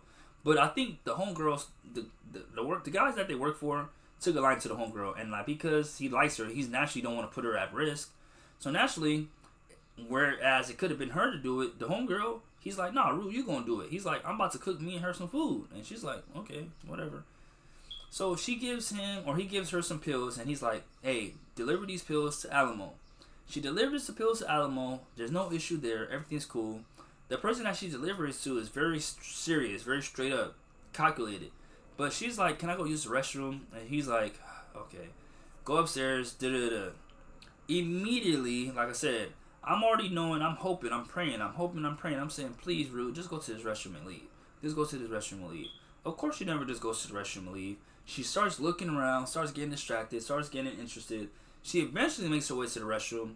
And we see Marshawn Lynch is in the show now too, I guess, and whatever. Essentially, when she goes to the restroom, there's this girl with some nice ass titties, and she just got her titties done, and she needs help pretty much. So after talking to the girl for a little bit, like I said, Rue is supposed to just go to the restroom and drop these drugs off and leave. She ends up starts dancing with the fucking strippers, to the point where she starts, which in reality, like I said, she's not having fun. She's trying to fuck. Rue is gay as hell. So Rue is trying to, rizz up the girls. And that's why she's even involved. But essentially, the nigga that's here to give the drugs and money to, he's like, "Bitch, sorry for my language." But like, that's literally his whole body language. It's like, I told this girl to go to the restroom. And I come up now, she's over here dancing with the fucking strippers. Girl. And he walks up to her, he's like, "Man, let's go." So the nigga Alamo's like, "What the fuck? Hey, yo, how you gonna come into my house, dance with my hoes, and not say nothing to me? That's disrespectful." And she's like, "Oh, no, I didn't mean no disrespect. So unbeknownst to us, the deal was already been done, and the guy who gives the drugs to the girls gave a drug to the girl that Rue was talking to earlier. So Rue was over here having a heart-to-heart with Alamo, pretty much, where he's like, "Oh, there's different businesses. I decided to get in the business of pussy. I do strip club shits, and this is what I do." And she's like, "You know what?" In her head, she's like, "I think God brought me here for a reason." But she's not saying that a lot. But she's like, "Could you hire me, bro? Could you hire me?" In reality, I think she would have been ready to work anywhere else. But she's like, "I've always imagined working in the club." And he's like, "You want to be a hoe?" And she's like, "No, I want to like help with like the technical shit." And he's like, "Oh, you the gay one? You one of the gay ones?" And she's like, "Yeah." So even right here, so clear as day, the show is pretty much letting us know Rue is gay, because they even if they made that a joke, they mentioned it. But yeah, so she's like, "Yeah," and he's like, "Oh, okay, cool." He never really says yes or no, but he's like, "Hey, it's never too late to reinvent yourself." And she's like, "Maybe this is my sign." So we cut to a scene of one of the girls basically overdosing, and the guy that basically gave her the drug, but he did get it from Rue, technically speaking, so it wasn't, I don't know if he uses his own little side fentanyl shit, whatever. I have to see episode 2 to find out. But pretty much he's like, "It got fentanyl." So that nigga Alamo was like, "Bro, you trying to kill my girls?" And he's like, "Did Lori send you?" Like, immediately he starts thinking in his mind, he's like, "What the fuck? Like, what's up with you?" And she's like, "Nah, I ain't coming on no type of shit like that. And if I did, I wouldn't be here this long. What are you talking about?"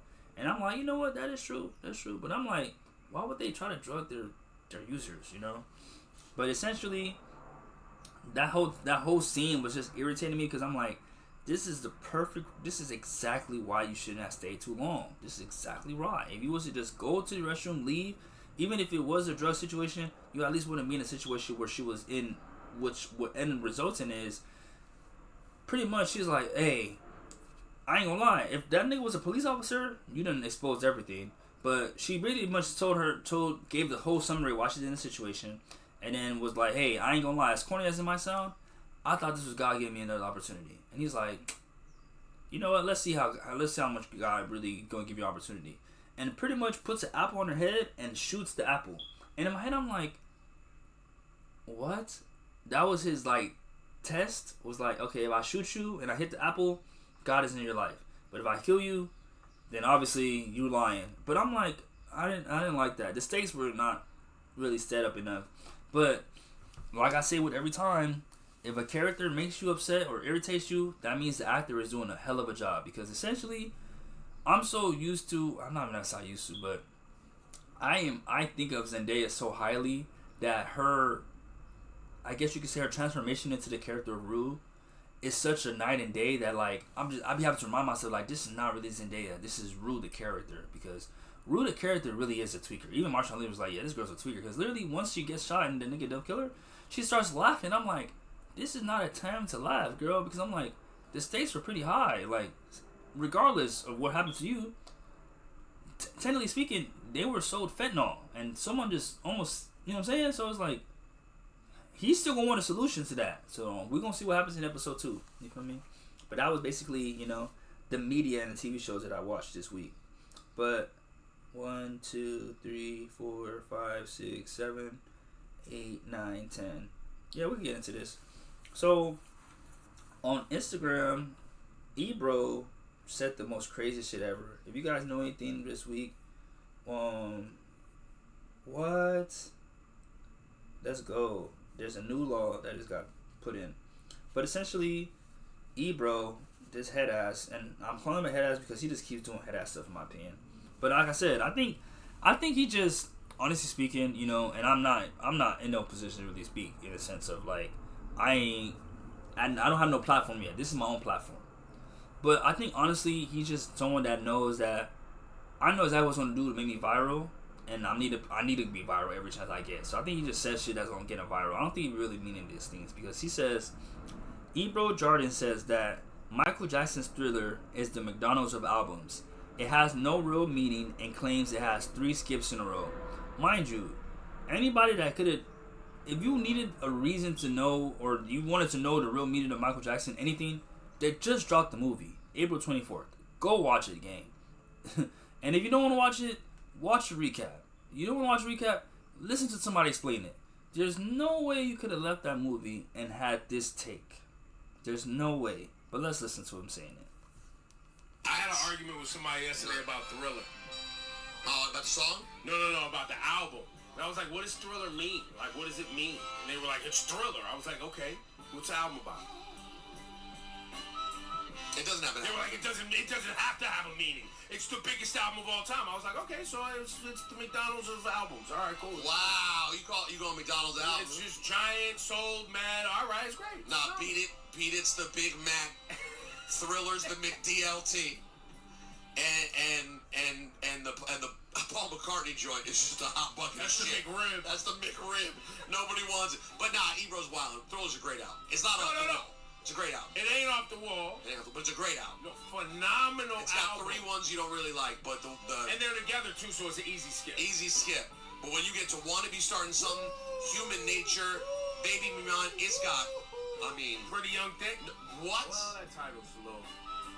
Billie Jean. See, and that's what I'm saying. It sucks, and that's why it sucks sometimes when I be like, oh man, you know, the issue of being loyal or just being a good employee or being a good associate.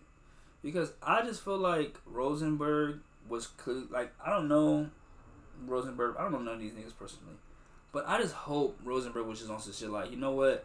I just want to appease Ebro's like ego, and rather than just go back and forth with this nigga, I'm just telling him what he wants to hear. Like, you know, there's certain people in your life that you just know that like you don't want to hear no logic. They're just emotional, and they're passionate, even if it's incorrect. They're passionate about it, and they just whatever they believe, they want to believe.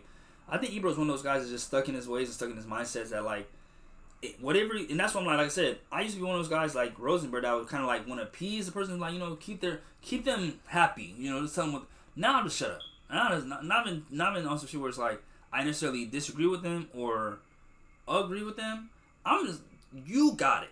I'm gonna just let you have it, but I'm not gonna join in on your circus. I'm not gonna add in on this. Like I wouldn't do what Rosenberg is doing and essentially basically like tell him, yeah, there's 3 joints on there you don't like, and then you can skip them, but then you say this, you did this.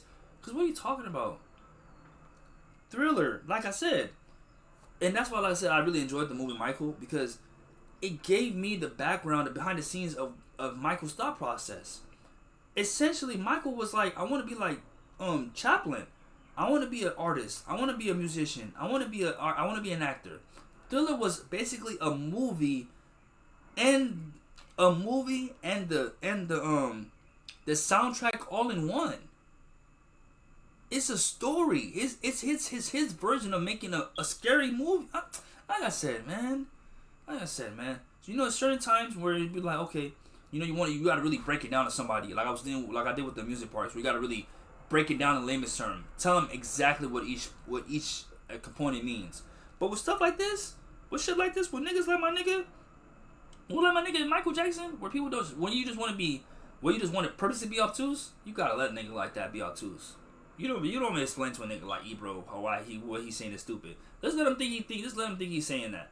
Talking about the McDonald's of anything, and that's what I'm saying. In anything, we see now the McDonald's of music. There's no way Michael Jackson could ever be considered the McDonald's. What is something that is a brand? And that's what I'm saying. It could never be fast food. It would have to be something that was really hot at the time, came once in a while, and we never seen it again. But to ever call Michael Jackson music McDonald's of music, this nigga's tripping.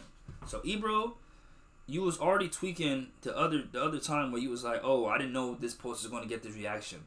Stop trying to, like I said, he knows what's going to get people to talk about him. He knows. But in freaking airport news, just in, Spirit Airlines has officially shut down after 34 years. So this is what Spirit has said. It is with great disappointment that Spirit Airlines has started winding down its global operations, effective immediately. All flights have been canceled and customer service is no longer available. While we are not able to help rebook your flight to another airline, we will automatically process refunds for any flights purchased through Spirit with a credit or debit card to the original form of payment. We are proud of the impact of our ultra low cost model on the industry for the last 33 years and had hoped to serve our guests for many more years to come. For more information on the wind down process, please visit. And this is literally what happened with Saks Off Fit. But what sucks is, it seems like this one was way more abrupt. With Saks Off Fit, I told you guys, severance package, it was something that we kind of already knew, and that's why we weren't able to talk about it. This looks like it's officially just out of nowhere, and it just decided to shut down. As the caption says, Spirit Airlines has officially shut down after 34 years, halting all operations immediately following a failed attempt to secure a $500 million government bailout and years of financial instability.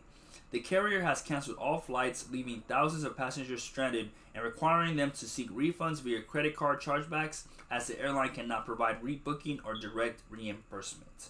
And I also seen somewhere else too that, like I said, they didn't get no severance, so when they were fired, they were just fired. So shout out to all the people that worked at Spirit Airlines, and I guess shout out to Spirit Airlines. I've never taken a Spirit flight, and it's not like to flex or anything. I just never did Spirit before. But in trial news, Stefon Diggs was found not guilty in his assault trial. Stefon Diggs is walking away a free man. The former New England Patriot wide receiver was found not guilty per NBC News after facing assault and strangulation charges tied to a 2025 incident involving his personal chef, Jamila Adams.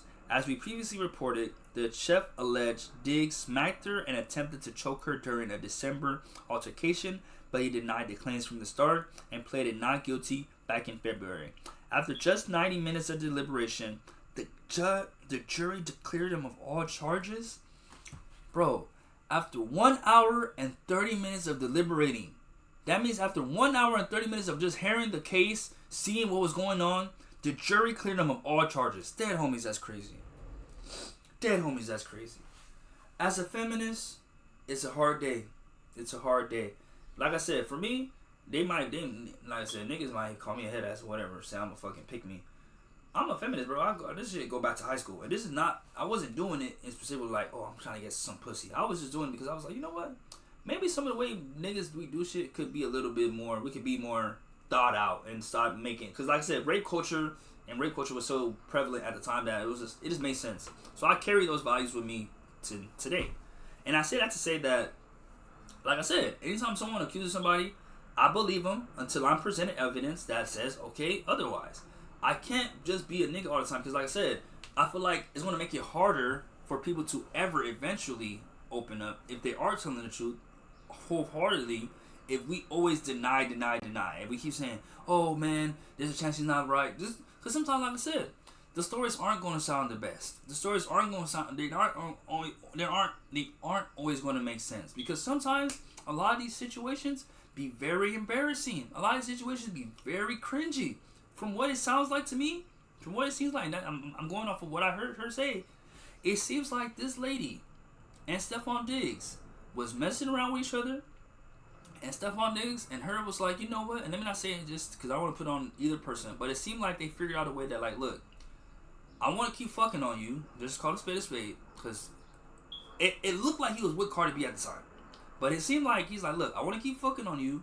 And rather than make it so it's obvious that okay, I'm clearly just hanging out with this lady, like there's no reason that we should have any contact, he hired her as a chef.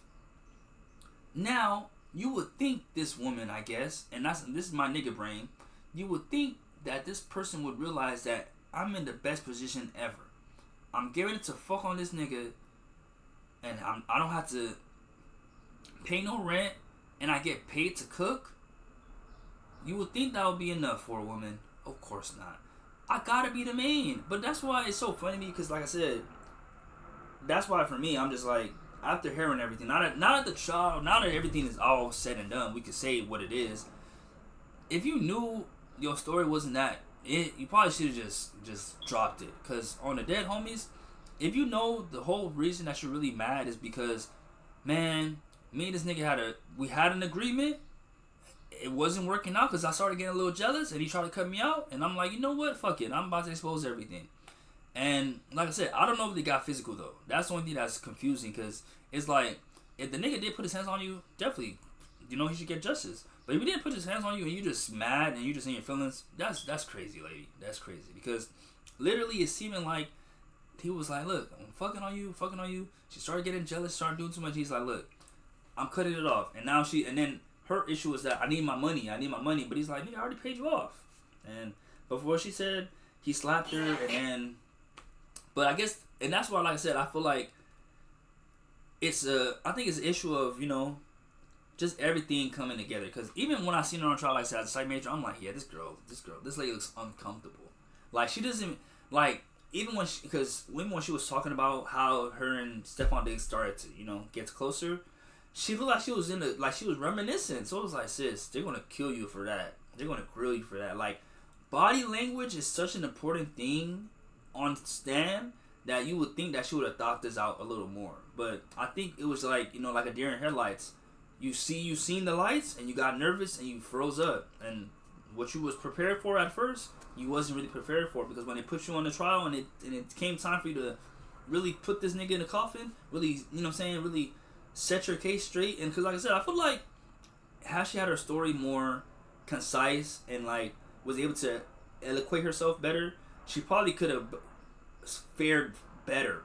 I think the issue was her explaining the story was like already shaky, and then during the situation, like during the back and forth, it was like as if like this, I'm asking you yes or no questions, and she was giving questions, she was answering with explanations. She was volunteering information that the judge and the lawyers were never asking for.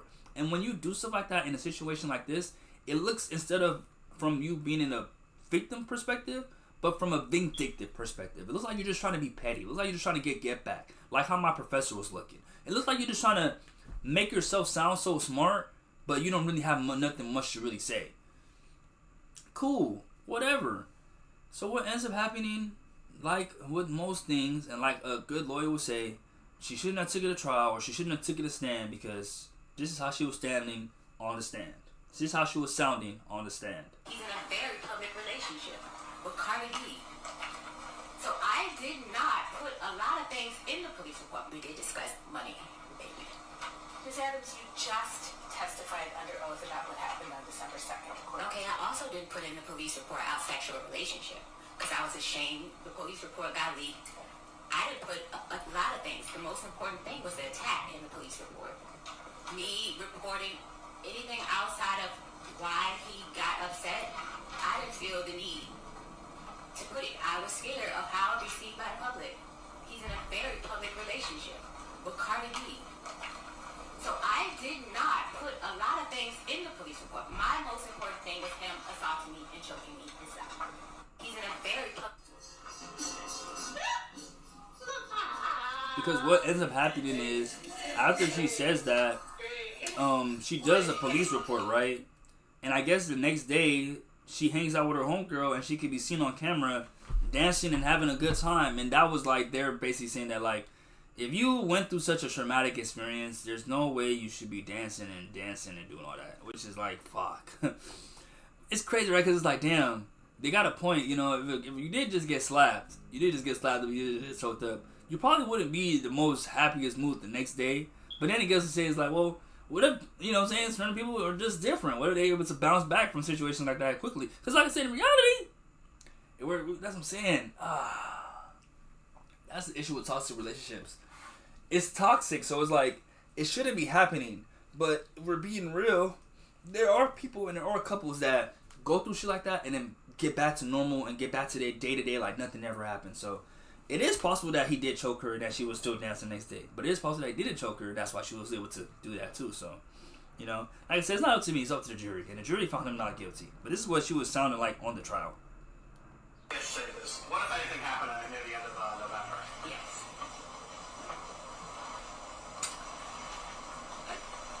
An Instagram DM message was sent to his child's mother's friend.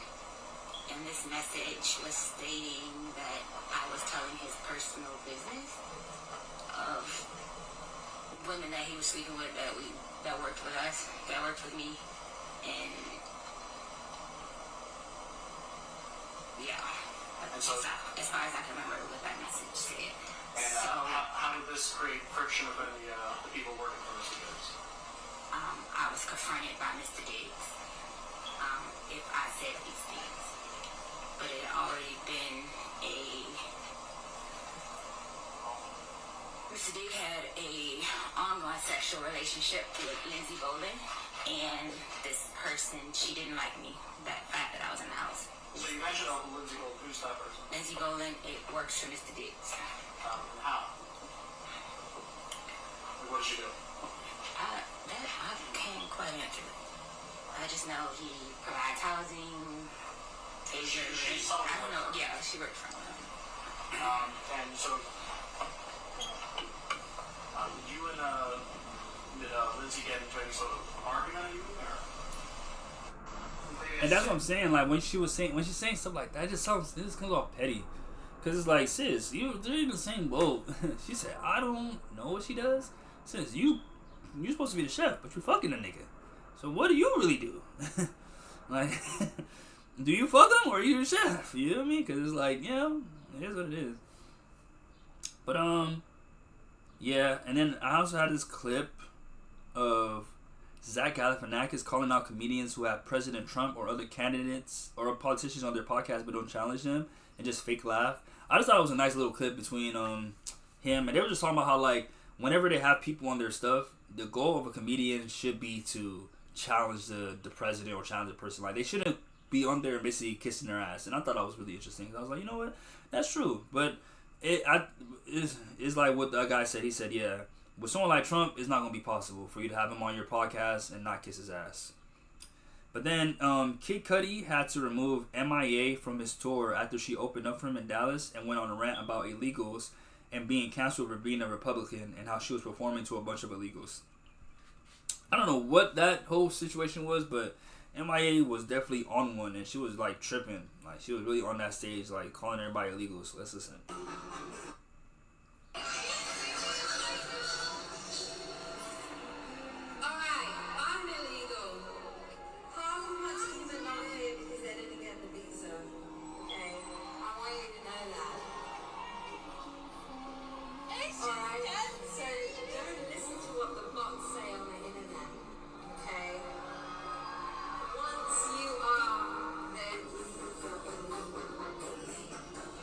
pretty much she was like at the concert saying that she was illegal, but I don't know where it was coming from. Like, it just seemed like.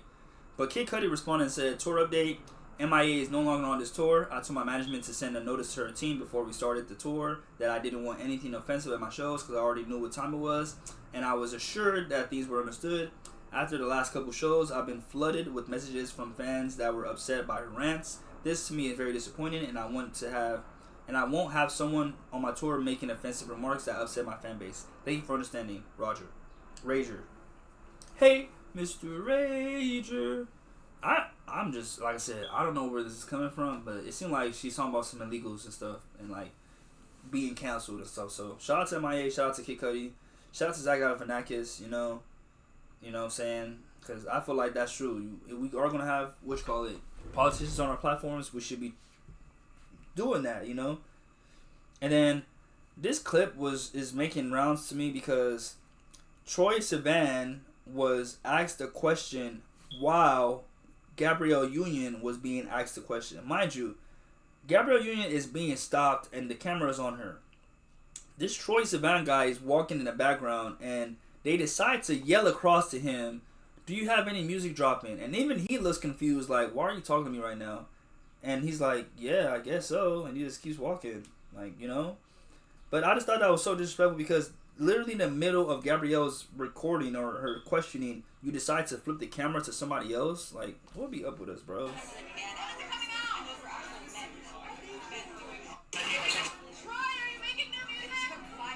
Like, that's what I'm saying, because that's what I'm so annoyed. I'm like, it seemed like somebody yelled it and the variety cameraman decided to listen to him. But I'm like, if the variety person wasn't talking to him, why did you move the camera, bro? You freaking weirdo. I'm sorry. It's just, a queen like Gabrielle Union deserves to be, like, respected and, like, given the attention. And the secret word today is going to be double honey chicken. So the CEO of Chipotle says that if you want extra Chipotle, all you gotta do is just ask. So now I decided to save this so that way anytime I go to Chipotle, I'm gonna show them this. You're not skipping people. If you want more, you should ask for a little more, I promise you. There's never a team member on that line is going to say no to you. We will continue to put heaping spoonfuls of food in bowls and burritos. It has always been our brand ethos, and it is still to this day. We serve big, beautiful bowls and burritos. No questions asked. So you're not skipping people. Well, you're not. I tell my team all the time, put as much food in that bowl and burrito as you possibly can. I want the consumer to tell you, it's too big. We're about abundance. We're about value. Value equals benefit over price. If I can hold the price constant, which I am working hard to do, even in the face of mid-single digit inflation that I'm seeing in my business, I'm not passing it off to the consumer. We're absorbing. I mean, see? So, hey, Chipotle, everybody go today. Go to Chipotle. I mean, honestly speaking, like I said, I feel like if this is the attitude they have, I think that's reasonable. I don't think anybody should be going there trying to do too much Chipotle. Real talk. You should not be going to Chipotle trying to get a whole freaking island of food. But if you already feel like they skipping you, I think yeah. Just ask for a little extra. I think that should be cool. But I don't think we should be doing. I don't think we should abuse it. I'm all for it. Just asking for a little bit of extra. I'm not for abusing the extra. You feel me? But Jennifer Lewis calls out celebrities for attending the 2026 Met Gala amid Jeff Bezos' ties to Israel, the rollback of DI, and over 30,000 Amazon job losses. And I was like, you know what? Thank you, Jennifer Lewis. Shout out to Jennifer Lewis, because sometimes it's the OGs, it's the aunties that's gonna keep us, that's gonna check us when we doing shit, when we being head asses, because she's right. What we doing? Jeff Bezos out here trying to host the Met Gala, and we fuck with this nigga after what he did to the freaking niggas at Amazon, after DEI rollbacks. Come on, y'all. We gotta stand for something, bro. I know I just said all that shit after I still fuck with Target. But you guys know what I'm trying to get at. Man. Okay, so I hadn't seen any of it. I had been running around all day. And then my girlfriend called and said, "Jennifer, they showed up anyway." I said, "But they cut nearly 30,000 jobs. and gutted the Washington Post. They showed up anyway, posturing and posing, hoping to be the most.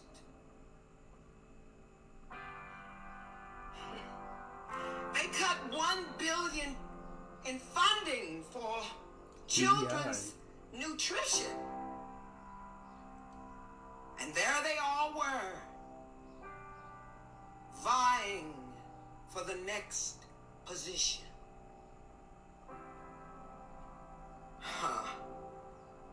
We're at war. And so many people are dying. I said to my girlfriend, tell me you're lying.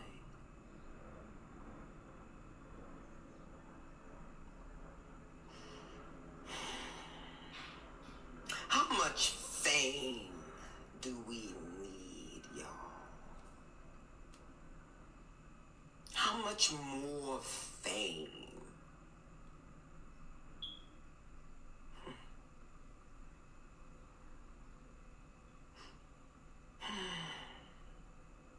Beautifully said. Wow. Beautifully said. Like, I feel like the message is very clear. Guys, we're not saying don't get dressed up. We're not saying don't go to the Met Gala. But what are you going there for? And what are you representing to your audience when you do show up and go there for? Like she's saying, are you trying to kiss up to Jeff Bezos? Because it's like, come on, fool. He's trying, like, that's what I'm saying. Because that kind of ties into to the last topic I want to talk about. But before we get there, let's talk about this Andrew Schultz thing. Because Andrew Schultz reveals that Akash Singh has left the favorite podcast after 9 years to pursue stand-up comedy full-time after his relationship with his wife went viral months ago. And I thought Academics had the best take on this in the sense of like saying how, yeah, it's okay that you want to leave, but you can't give your crew a last, you know what I'm saying, a goodbye episode. Like, something's going on. But this is the Flavor podcast talking about it. It's bittersweet. We got to address the elephant in the room, no pun intended, okay? As I'm sure you guys are aware, our boy Akash, he really went through it earlier this year, showed amazing resilience, and, you know, selling out Radio City recently, setting records in Toronto, just crushing stand-up around the globe, and literally just, like, living the dreams that he would tell me about at 2 in the morning when we're eating fucking egg sandwiches at Veselka. So it's been amazing to see, but the experience has put things in perspective for him. And he has made the decision to focus all of his energy on stand-up. He is going to be stepping away from the pod. It is bittersweet. You know, we wish that he did not want to do that. But at the same time, you know, it's very hard not to root for your friend, you know, literally living his dreams. And if he feels he's got to give everything to that, then that's exactly what he's got to do. We're going to rock with him. We hope you guys continue to rock with him. Go check out the show. We saw the show Radio City. It's phenomenal. You guys should absolutely go check it out. AkashCity.com for tickets. So we just wanted to, you know, clear the air. Akash hasn't been on the pod for a while. We thought it was time to, you know, talk to you guys about it. Thoughts, boys? It's bittersweet because this is my brother. I love him. I was here day one of this podcast, and it's like, we would start together and together. Bad boys for life. Yeah. But yeah, man, I'm proud of him. I'm just so fucking proud. Like, being at Radio City and just seeing, like, just everybody was animated, like, they loved it. Like, I'm just proud of him, and I think back to when we surprised him when I came home from Sweden. Oh, yeah, his reaction was incredible. His reaction, like, he didn't even care. The cameras were there, jumped up, gave me the biggest fucking bear hug. I didn't know he was that strong. Yeah, for those of you guys, maybe newer listeners, Alex got locked up when we were on tour in Sweden, and we didn't tell Akash that he got out. Yeah. There's an earlier episode where he just bursts in the room, and Akash sees him for the first time, thinking he was in jail the whole time, and Akash just goes crazy, and it was just pure love. It was beautiful. Yeah, man. Yeah. I love you, brother, but, you know, we'll see each other, so it's all good. Yeah, man. Yeah, man. Yeah, it's cool to see all the venues he's selling out and everything that he's doing. I remember even, like, when I very first came to New York, riding in an Uber with him, and he was talking about that thing. You know, he's like, yeah, man, like, the pod's cooking, like, I want to be that guy. And now he's doing all the stuff he said. Yeah. And, yeah, it's just really exciting. Like, as a comic, I think we can understand, it's like, yeah, dude, you have an opportunity. I mean, he's going to be an MSG. Like, shit, go get it. So it's cool to see. I remember the very first clip of this pod I ever saw before I was even on it was Drinking Pete. Oh, yeah. That clip where he's back in the engine room, and he's trying to describe the length of his penis, and he holds up a remote. Yeah, somebody goes, you ever see a TV remote? And then Akash goes, you take the batteries out of that? Well, I'll never forget, the internet will never let me forget the moment of Akash just walking me down a logic bread. After, yeah. And, like, he just knows that I'm about to just eat my fucking own ass. And then, it's just like ever. Then he gets up and does this. Like, You made me root for the Cowboys, you know? Yeah. Because now he's not a Cowboys fan. It makes me happy to see the Cowboys win. You know what I mean? That's all it is.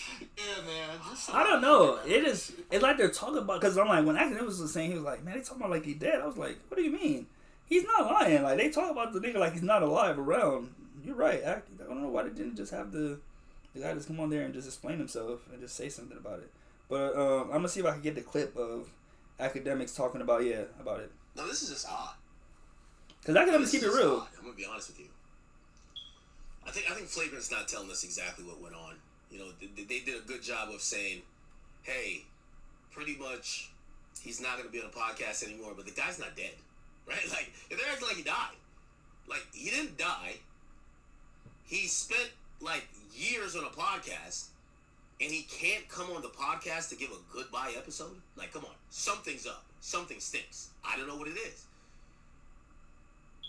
I wouldn't do a podcast for 4 or 5 years, and I'm alive and well, and I just stopped coming to the podcast, and I don't even do one final episode with the boys.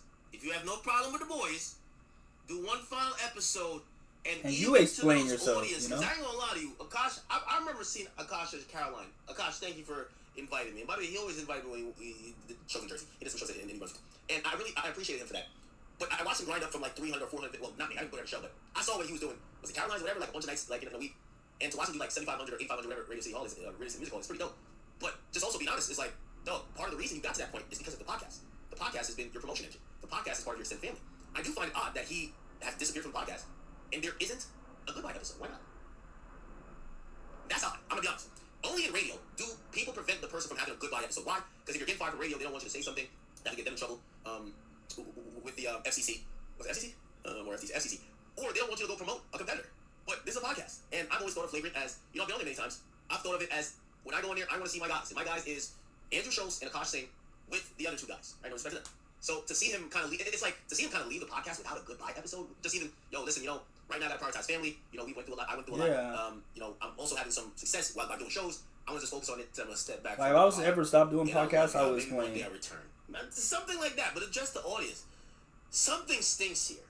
It makes me kind of feel there's a few possibilities. Now, these are my guys, so I kind of don't want to like speculate too much. But it's kind of obvious they want to break.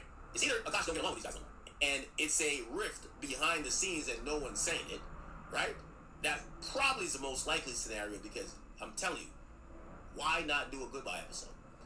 Number 2, it could also be where this has taken such a toll on Akash mentally in his family life that it's just not a fit situation to be on camera at all with the podcast anymore. A few years back, But yeah, so I thought that was interesting because I'm like, I remember I was talking about it and I was kind of like on Charlamagne's side. I was like, yeah, see, just why if I get a girlfriend, she's not having no podcast, fool. She's not getting no freaking.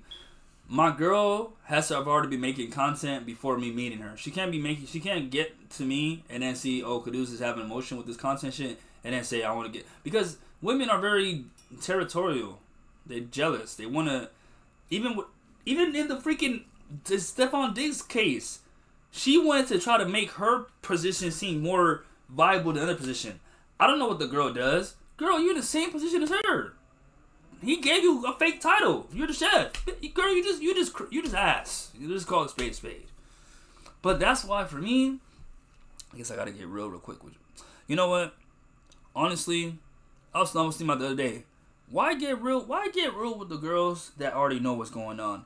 Women, y'all know what it is. I don't need to sit here and be like, you know, that's the truth about it. Because then, honestly speaking, I'll be doing my niggas a disservice. I don't need to sit here and join in on the male hate train. I'm not an incel and I'm not a red pill, so I don't need to sit here and do none of that shit. Women, y'all know better, so y'all need to do better. That's all I'm gonna say. That's all I'm gonna say about that. But returning back to the earlier point about Jennifer Lewis's comments about calling out celebrities for attending the 2026 Met Gala, I agree with that in the point of DJ Vlad. I feel like Vlad is in a sense, he's becoming a nigga that, like, clearly he's showing you're going to have to stand where you're going to stand. And I fuck with Vlad, but he's making himself too corny for me now. He just did an Ebro shit today, or I guess you could say, when did he do it? 12 hours ago, because he did a stream or did a video or interview with 6ix9ine. 6ix9ine is the rapper that was trying to be a Blood that ended up snitching on the Bloods. I think DJ Vlad really thinks his platform is what people go for and not the guest. That's what I'm like. I don't know. I don't know what happened, but like I said in the last episode, you would think DJ Vlad would be very aware that it's like, yes, my platform gets views, but it's only because of like the partnership. Nobody's gonna just come to Vlad to just, like I said, unless Vlad is just a really good reporter. I've never went to a DJ Vlad video was like, you know what's going on in media? Let me go watch a DJ Vlad video. No, anytime I watch DJ Vlad, I'm watching clips of Boosie. Come on now, dog. Aaron Spears. So, say that again. Just because I watch gay porn doesn't mean I'm gay. Nigga, we don't even see you half the videos. Honestly speaking, I didn't even know who DJ Vlad was for the longest. If anything, it was better off when you didn't know who this nigga was. And that's what, like I said, letting people into the culture that don't really respect the culture. And I feel like anytime they get mad, they always show their hand. They always show how they truly feel. Because here he is now, talking about, look at the amount of views I have with 6ix9ine. 200K views. 6ix9ine, you the same nigga that was talking about you took a pay cut. That's not a flex. That's not a flex. You're so desperate to work for this nigga Vlad because you know niggas is not going to platform your ass. You know there's not that many people that want to interview you, 6ix9ine. That's just what the... You know, it is what it is. I think, like I said, it's just, I get passionate because I don't like snitches, bro. I don't like snitches. I don't like that shit, bro. And niggas is really trying to make this snitching shit, like, cool. Like, that's fucking weak. But he was talking about some, look at the numbers, bro. Look at the numbers. And I'm like, it's like that meme of Homer Simpson going into the bushes. He doesn't know. Or it's like that one meme of the guy from Batman movie where he's like, he doesn't know. Clearly DJ Vlad doesn't know that, like, yeah, bro. You, like I said, if there is a Venn diagram, if there is a circle about why people come to the Vlad, you're not 100% the reason. Half is going to be the guess. I'm sorry. I don't be around I'll be around niggas that literally watch anything. I don't ever hear nobody talking about a Vlad interview, bro. Respectfully, bro. And like I said, in my opinion, he's doing himself a disservice by going down this road, aligning with niggas that the culture has already said we don't fuck with. Everybody's gonna go watch whatever the fuck 6ix9ine does. He's viral. He's a fucking commodity. He's like, oh my god, everybody just wants to see him crash out. Like, nobody says it, but that's really what they wanted to see. So of course they want to watch him. If you platform him, duh, nobody else platform his ass. Duh. And then they talking about some, I was getting 35K, now I'm getting 15K. That's your fault. That's you. That's you so desperate because you know nobody else gonna fuck with you. You take what you could get. And like I said, for me, I don't do that. That's why I say, hey, Boosie, Ari Spears, make your own platform, guys. Do your own thing, man. Do your own shit. Show these niggas, show these crackers, show these niggas that they need just as much as we need them, if not more. And that's what I'm gonna say. That's how I'm gonna leave it. So, as you guys can see, this is probably the first episode where we literally got through every single topic. The only thing I didn't go too deep into was the Zach Galifianakis thing, but it's because it was like a 4-minute clip where I kind of broke it down. We didn't really need to hear him say what he said. It pretty much was just basically getting at the fact that we need more comedians to be more comedian when it comes to, talking to politicians and stuff, because when they show them that they could do that, it shows how more human they could be instead of these politicians. And with that being said, I think we're going to bring the episode to a close, man. It's been a great one. This has been episode 44 of the Staydownla podcast.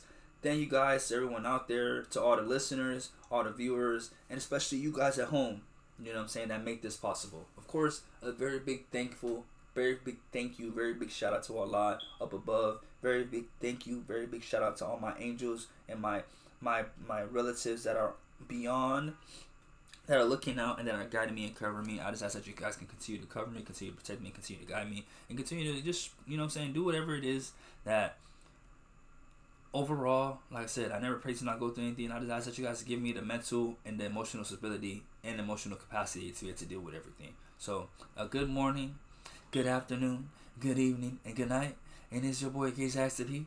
It's been the Staydownla podcast, and I'll see you in the next episode. Oh, and of course, about to say, new music coming out too. There's been a lot of new music. I think next week episode, I'm gonna start bring back the music aspect, because Iceman is dropping soon. Drake is dropping some new music, and it's only right we talk about some music on here. You feel me? Because at the end of the day, I am a rapper. That's not a rapper.